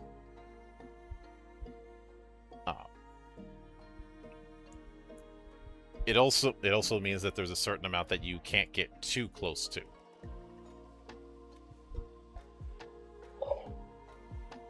And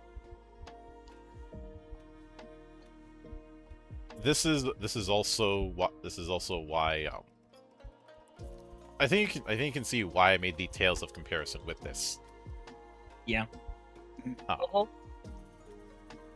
And of course, the combat feats like Hawkeye and targeting are just as important here as they would be otherwise.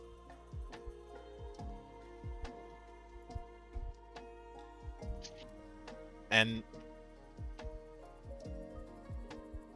it also means that feats like cover can have even better effects, which it always annoyed me the way cover required you to be adjacent to someone in some games, or similar cover your friend kind of things. Mm-hmm. As if things, when I'm like, do these people not realize that zone defense is a thing? Why can't we have that in our tabletop, where you're covering an area? See, that takes effort. I know for some it's blasphemy for me to be bringing up sports, but I'm like, it's a case where it's a case where a lot of people within several game design spaces have very tunnel vision about how things can work.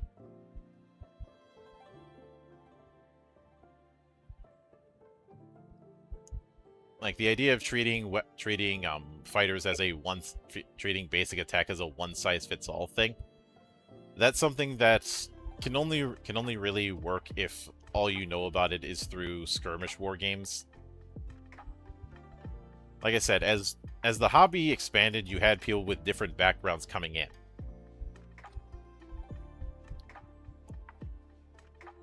Which, again, this is why I don't get on with the OSR crowd, or even the crowd that wants to do nothing but glaze one game.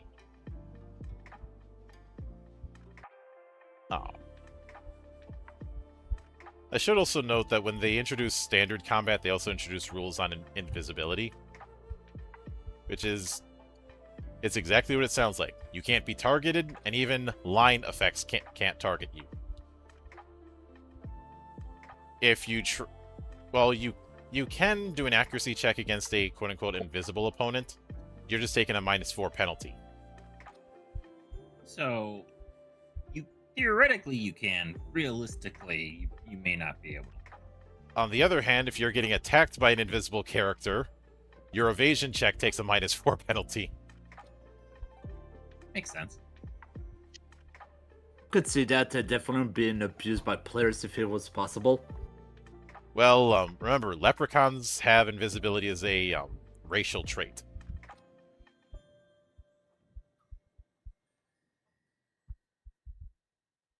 But the standard combat is also where they introduced underwater behavior. And this is where elves are going to be really good at, because normally if you're fighting underwater, your movement is restricted. If you're waist deep or more, you can't do a full move. Unless you're an elf.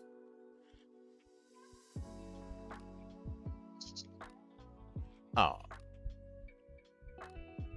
Like, no, for Are elves normal characters. amphibious or something? Elves have a racial. Elves in Sword World have the Sword's Grace Gentle Water racial ability, which means they are exempt from movement restrictions in water, and can move and even if fully submerged, can move and speak as if they were on dry land. They can also do ranged attacks underwater, and do spell songs and finales if they're a bard. So elves are effectively half mermaids or something. They're associated with water in the same way that dwarves are associated with fire.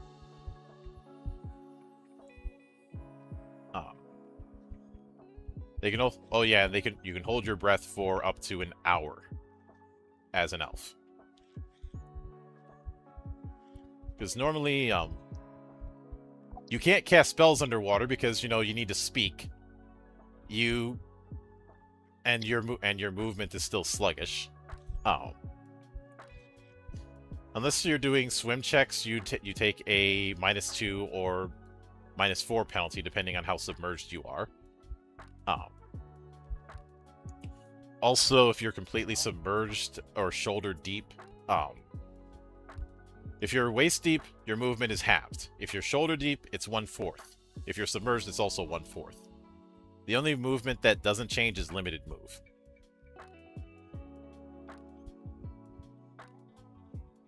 And depending on the state of the water, you can have bonuses or penalties. Because, if it's still, you're not going to have to worry too much on your swim check.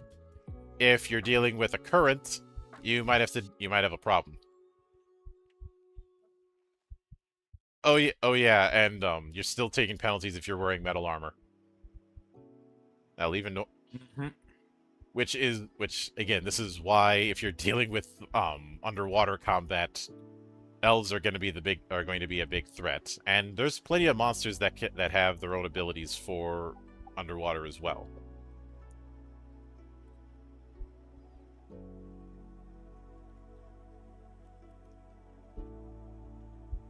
But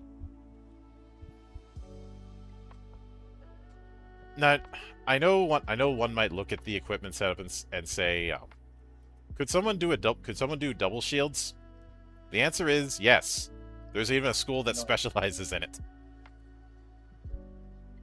Some people Hello, call Shield it the Knight. total defense tool. Yeah. Unless you're using certain shields, you're not going to be able to attack. But if you want to be the uber tank, that's one way to do it. You're just not going to be able to do much in terms of hitting. Screw that. Well, I'll just tie two of them together and use them as a yo-yo. Or better yet, you could just take a page from Doom the Dark Ages. Turn one into a chainsaw.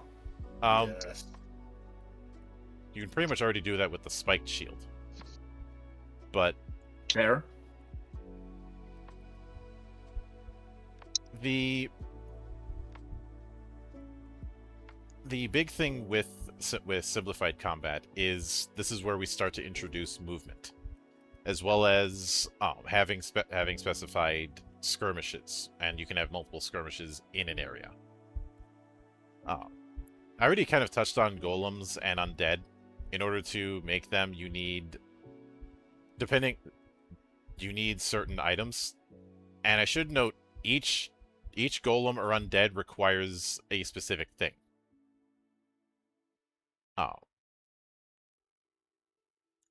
So, for example, if you want to make an oak golem, you need an oak branch.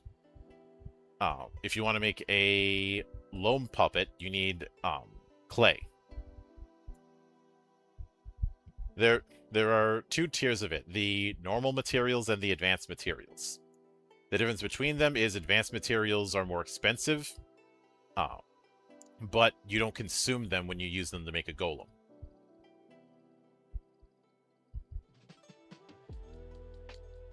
Same thing with undead. Normally you'd need like either a corpse or a skeletonized corpse, but if you're willing to spend the money, you can just buy some magical bones and use those instead. Though undead don't have advanced materials. I mean, a corpse is a corpse. Mhm. Oh yeah, and you still have to spend MP for it. Of course. On the other hand, it doesn't cost as it's not going to cost as much to make undead, but you might have these social issues of people going, "Why are you lugging around a dead body?" Research. worst Not case- That's dead why. yet. Mhm. He's not dead yet. Listen, he's not dead. He's just sleeping. Really tired. Leave Bernie alone. He looks like Grandpa, though. Ding! Bring out your dead! I'm not What? dead yet. Or be Yeah. like, don't disturb my friend. He's dead tired. No, you weekend at Bernie's this thing. Mhm. That was a Commando reference, wasn't it? Yes.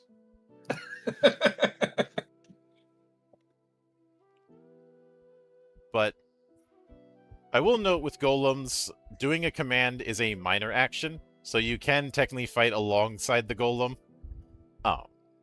However, you can only give one command to one golem per round using a minor action. And those commands can include, for simplified combat, those commands mostly doing obey is all you'd need. Though you can give the defend command, so it's going to attack anything that approaches that location or object. And of course follow, which is self-explanatory. If it's not given commands, it just stays there.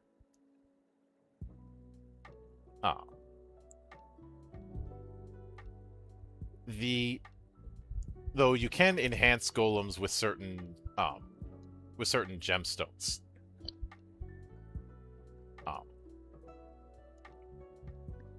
Though the effects are not cumulative.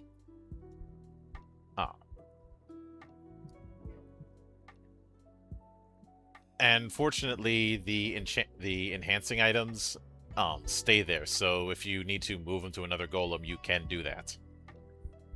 It's not something you should do in the middle of combat, but you can do it.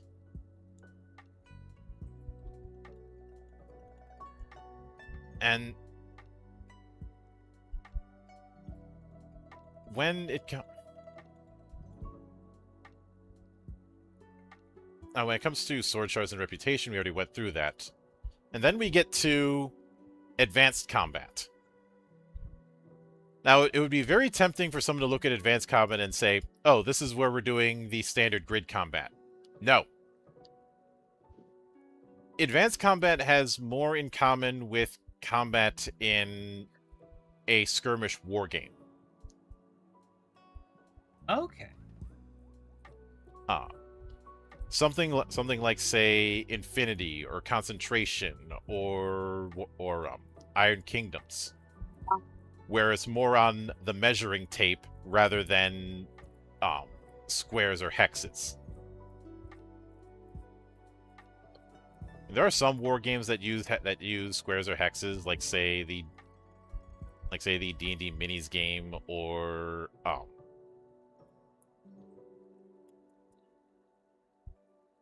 was trying to remember if Necromunda uses them. And of course BattleTech.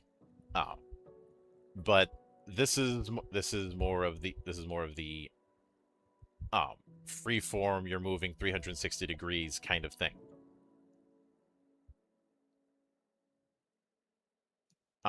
I always did like the idea of a hex grids over squares. Mm-hmm. It's certainly harder to do a kicking circle in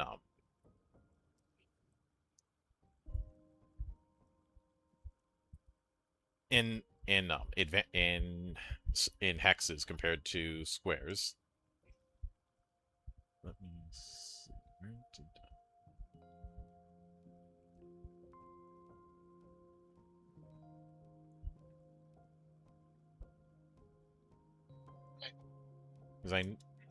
Unfortunately, I gotta get going. No worries.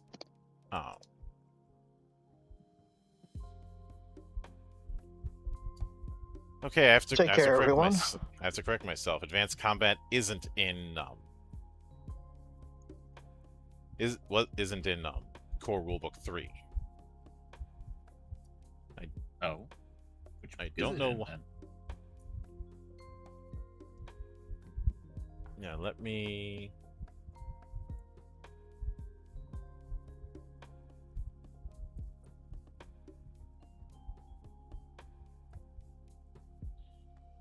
Let me double check because it's. If it wasn't in, because I know it is in.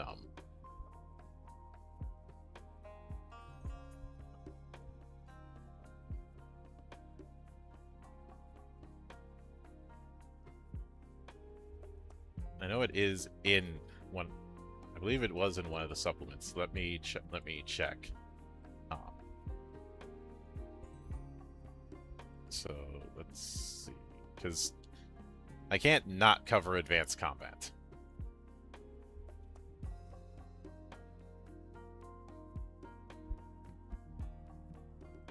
Let's see, rulebooks.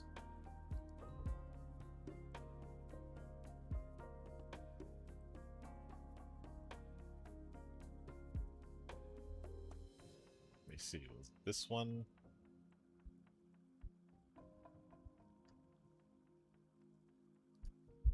Okay, it was in Epic Treasury. I don't know. I think the reason I thought it was in Advanced Combat because it was in 2.0.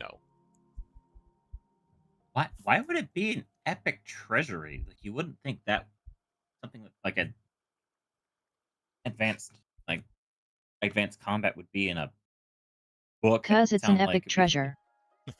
That is true. My bad. I rescind my complaint. If I had to hazard a guess, it's the age-old "we ran out of room." Fair. So,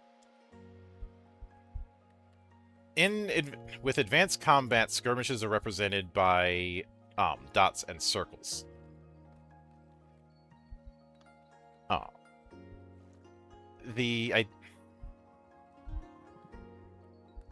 And it is, like I said, it is more in the war game side of things.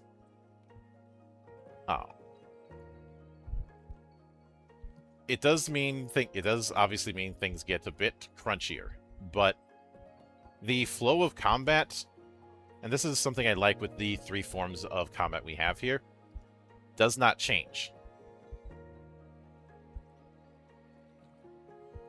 You still have the start of the process. You still have side-based turn order.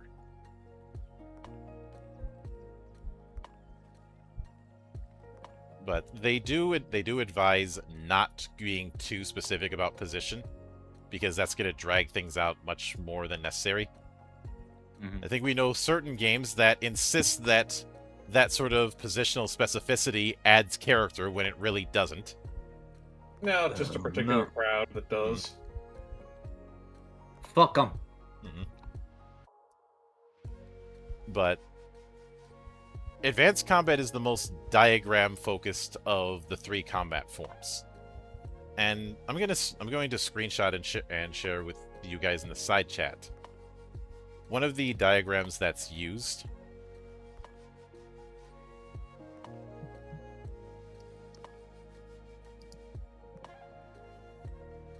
So you can kind of get a feel for how Advanced Combat can look.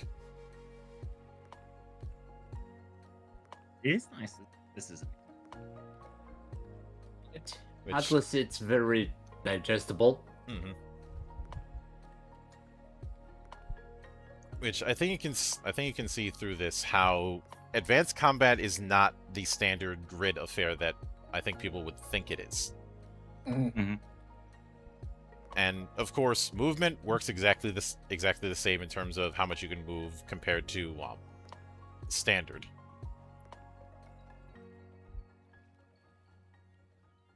With skirmishes, it is again the size is based on the amount of participants.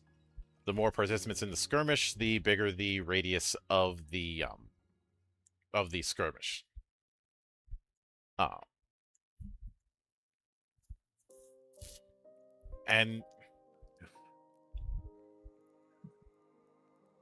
the indoor part of it is referred to as an X by Y meter, but you could kind of see where that's more of what the size is if you're fighting outdoors versus fighting indoors. Because fighting indoors is going to be limited size. Yes.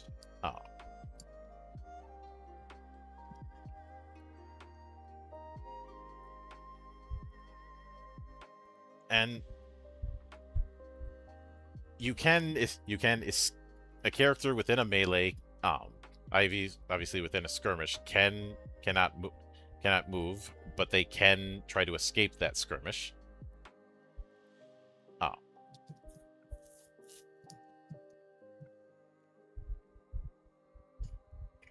Normally if you do this, there's the risk of you being blocked, unless you have twice as many allies as there are enemies.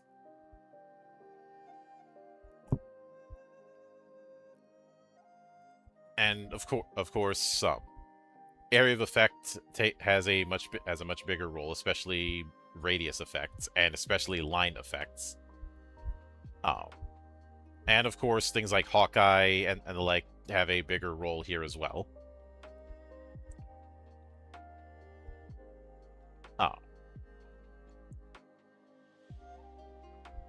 Though, while there isn't exactly attack of opportunity in the usual sense, there is the opportunity to block.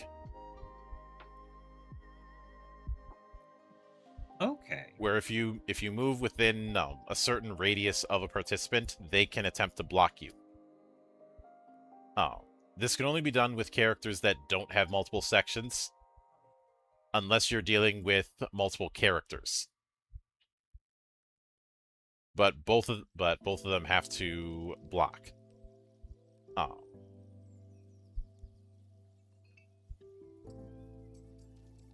You can. The block is equal to your limited move range, so about 3 meters.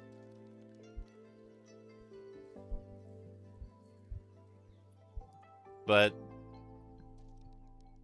when it comes to managing a skirmish,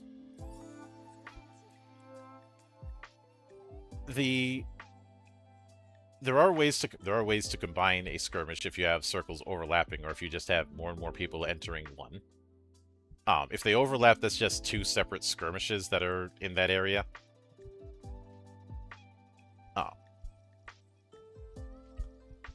And of course, things like invisibility and exclusion can still play a role.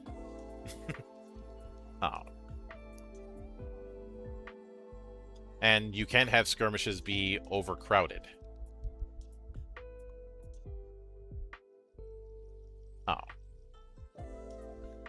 If a skirmish is overcrowded, then it's advised not to use this unless you're comfortable with advanced combat.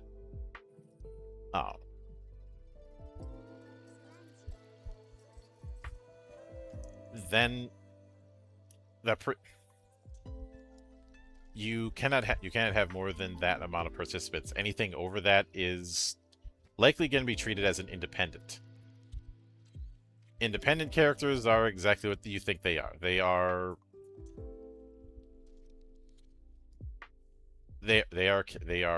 characters who are not in a skirmish.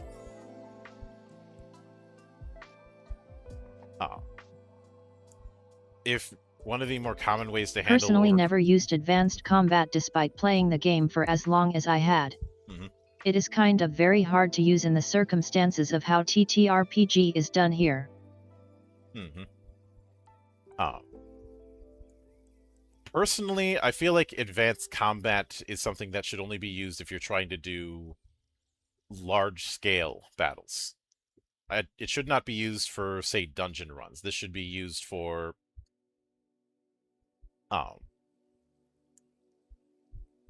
some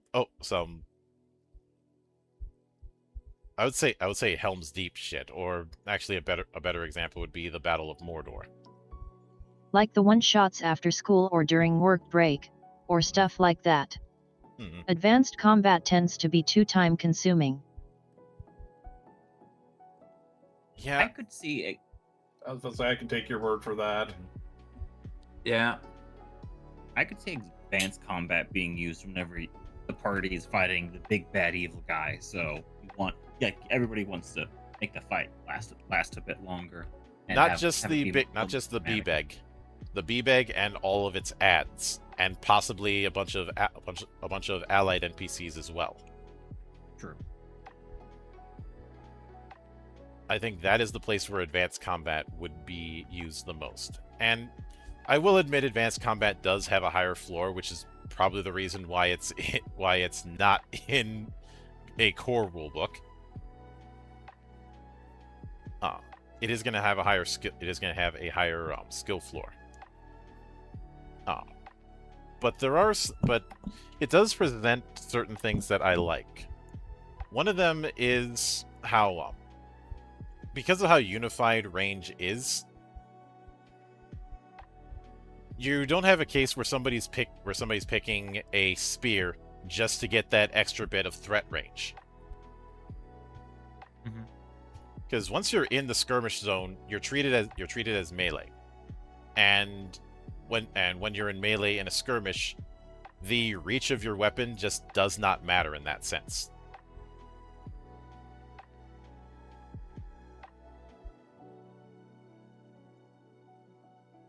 You know, as opposed to the most litigious role-playing game where your reach matters if you're using a spear, and yet somehow they don't do the penalty if you're trying to use a reached weapon in confined areas a lot of times.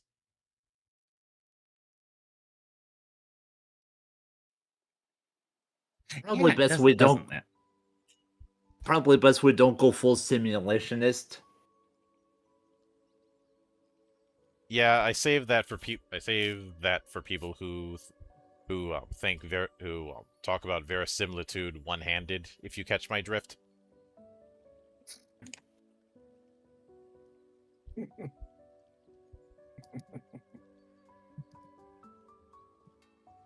Oh. But I will note that there was one small thing that I forgot to mention when it came to monsters, and this is, I'd say, a fairly important thing. So every monster has its own set of stats that are unique to it. And this isn't a case of you build monsters the way you build PCs. I did enough of that shit back in the early 2000s. I'm not going back. Nor should you. So a monster will have what its intelligence is. This isn't a stat, it's just how capable of reasoning it is. A perception, which will be either 5 senses or magic or magitech, basically how it perceives the world. Its disposition, so you know how likely it is to attack you. The languages it speaks. Good thing which is going to be important for sages, because every time you level up as a sage, you learn language.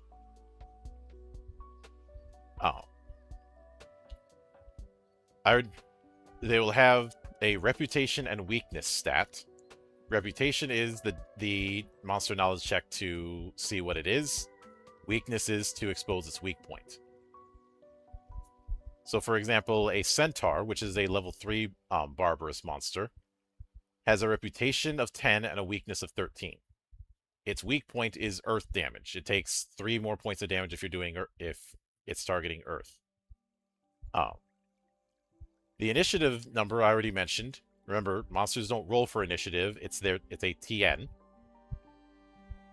Their movement speed, which is akin to the normal move for PCs.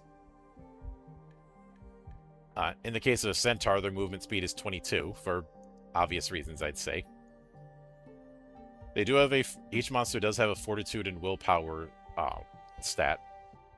this can either be used as a modifier, or you can use the static number, which is usually the modifier plus 7. Because 7 is the most common combination on a 2d6 roll.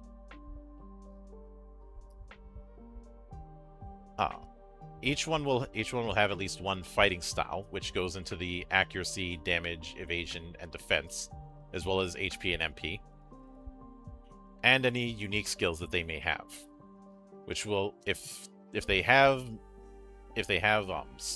spell lists, they'll usually list what level they're at and what their magic power stat is.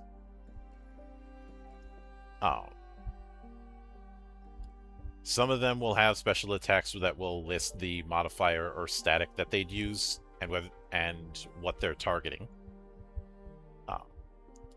But the last part is that every single monster has its own individual loot table.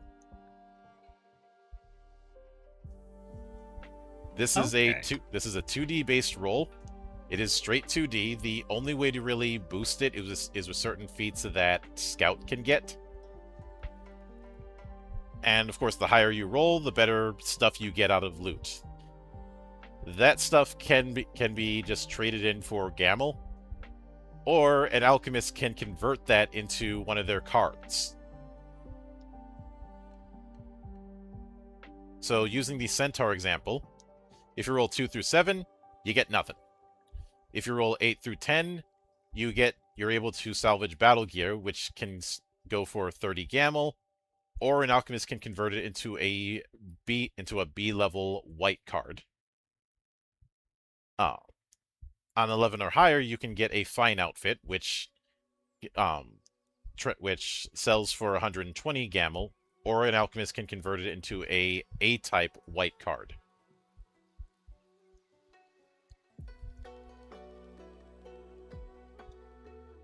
So you kind of see the setup there. And of course, if you're dealing with some monsters, and especially Barbarous, they will list how many soul scars they have. And every monster has a short list of suggested habitats. Most of them will only have one. Some of them have more. And instead of just listing all the monsters in one big dumb list, we have a list of categories for monsters. That's nice. Obviously, in those categories they go, but it's from low level to high level. But the categories are animals, barbarous, constructs, demons, fairies, golems, humanoids, magitech, mythical beasts, plants, and undead. And I know one might say, why is magitech in its own category not part of constructs? Well, because not every construct is a magitech construct.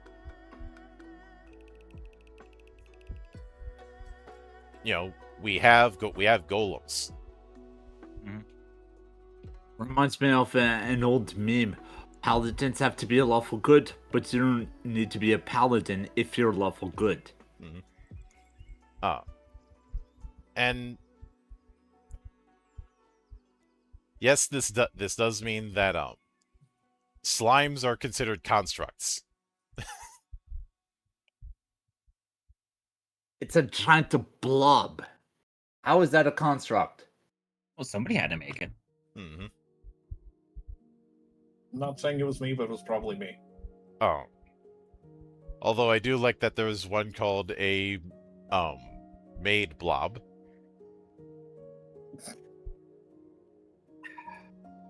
A part of me wants to know what it does. Another part of me feels like I know exactly what it does. I mean, let's be frank. When you got a bunch of waifus as the cover of your core rulebooks, is it really that surprising at this point? Did I forget to mention maid outfit is a magic item? Nice. Of course it is. And just to be fair, there is also butler outfit. I mean, how much of a difference stat-wise and powers does it butler? It's the same. It's the same. Do? It's the same. Okay. They're in the same It's just stat a- block. It's just a question of aesthetics. Mhm. It's also a question of how drippy do you want to be. Well, with a butler outfit, the answer is always yes. Of course. It is a magic item. And I did in fact have my Dark Troll Warrior wear that because of a joke for an entire dungeon run. It was also cursed for him to make magic girl poses between each attacks. awesome. Considering Dark Trolls, that is both on brand and horrifying. That reminds me of a time I had a player just put on a cursed dog collar, so every time he finishes a sentence, he has to bark. Yeah, honestly, after seeing a Deadpool in a maid outfit, a Dark Troll is, like, eh? Yeah, but for Deadpool, it's on brand. Let me see if I can. 3 meter tall of a muscle wall in a cute pink frilly maid outfit and cat girl ears making cutesy poses. Truly Tumblr art quality. No, Oh, forget Tumblr art, I'm freaking AI generated. I don't know. I don't think ChatGPT is good enough for that yet. no, I Who don't said think anything about ChatGPT is bad ChatGPT? enough. I would put ChatGPT art over the art of some Tumblrites I've seen. You know what? Fair. Yeah, that's true. Oh. Which is probably why that crowd is acting so butthurt these days. Especially over certain developments. But that's getting ahead of myself. So as we wrap up, I know the big part of this was covering the 3 combat systems, but what's your guys' final take on the way combat works in Sword World? I actually love how it's diverse enough that people can just play however they want to. Definitely dig all the gameplay styles, even though I'd probably go with simpler versus more complex because my brain just operates that way. It Well, is. Go ahead. No, go on, A. It goes back to the system as a whole. It's really, despite the fact of it having a lot of moving parts, at first, it's actually fairly straightforward. So it's nice to have multiple different combat systems to cater to the people that either want it pretty crunchy or just be like, oh hey, I just want a beer and pretzel, my friends. Beer and pretzel games are always nice. Mm-hmm. Oh yeah. And advanced combat certainly has a higher floor, but something I've always wanted to try and channel mass combat scenes like in say Total War or Dynasty Warriors into my games, and a lot of mass combat systems don't quite do it because they end up being diet war games. Mm-hmm. And if I wanted that, I'd just break out a war game.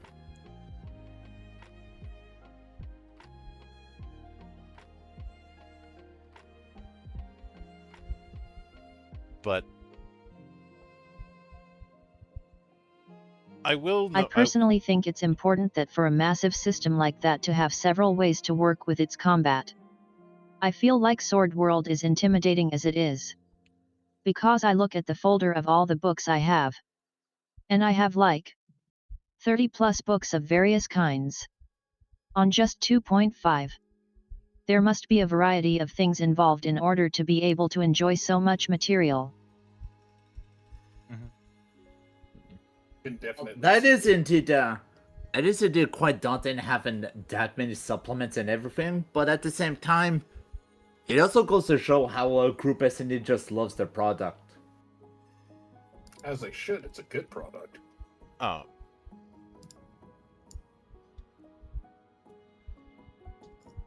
Though when it comes to all of those books, which You're welcome, Maki. um, what I appreciate is that even though we have multiple combat systems, the real difference between them is just how it handles movement economy. And the choice of it is pretty much asking the question, how important is movement and positioning going to be to this encounter? To the point where I could very easily switch between them over the course of one session. Like do some that are simplified, some that are a bit more advanced. You kind of see this in certain games where you have different context sensitive forms of encounter and certain set piece designs. Mm-hmm. Which to me is the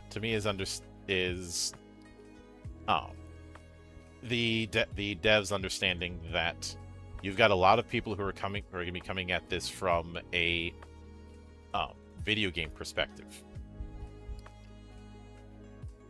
which from the brief forays I've had when it comes to tabletop in Japan, that's very much the case. And this is something that I've mentioned this plenty of times, and I have to keep beating it into people's heads, especially in the West, that with a lot of Japanese tabletop, there was not the link between wargaming and role-playing games.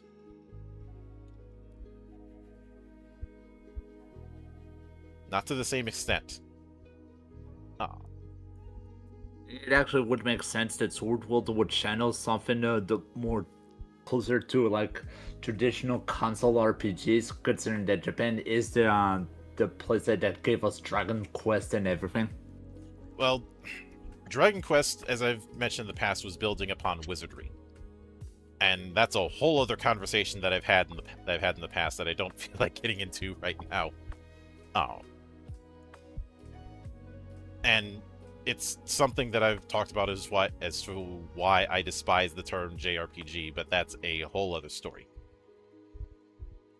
So that pretty much wraps it for this particular episode and the episode format that I had up until this point. So you could kind of consider this a end of arc or a season finale, but that doesn't mean the record of Swordforged Worlds is ending anytime soon. We've still got a lot we're going to be covering, and I do mean a lot.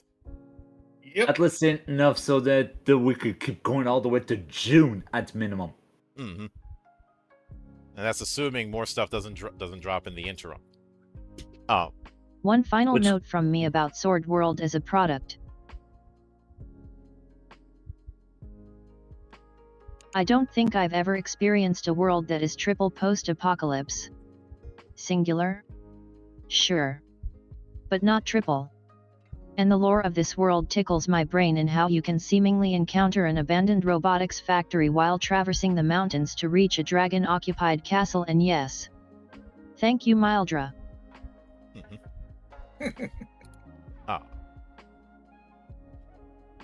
But when we get to things in a week's time,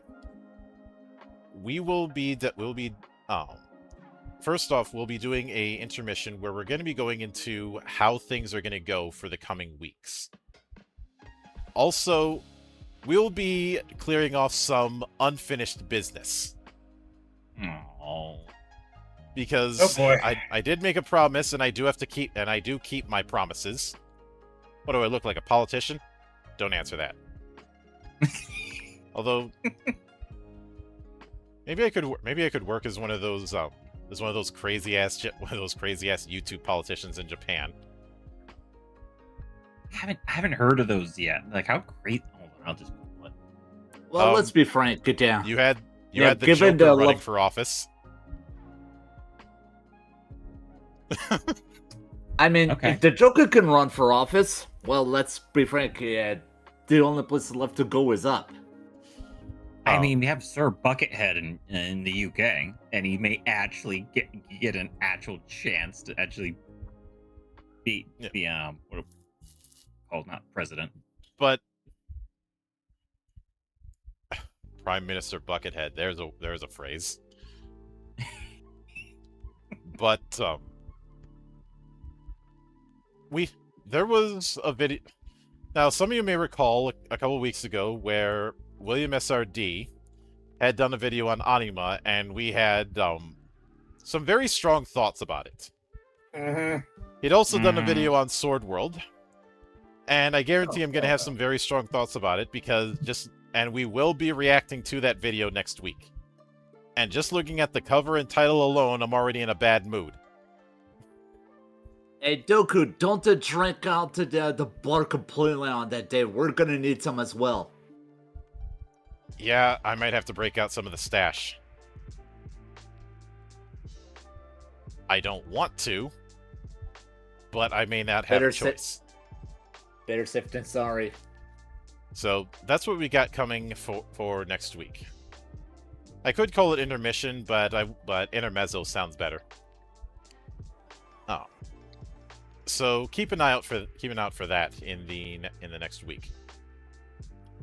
So until then, on behalf of the good brothers present and not present, may your adventures be grand and your treasures myriad. Stay frosty. See you on the trail. Bye, everybody. Have fun making meow noises while wearing a maid outfit.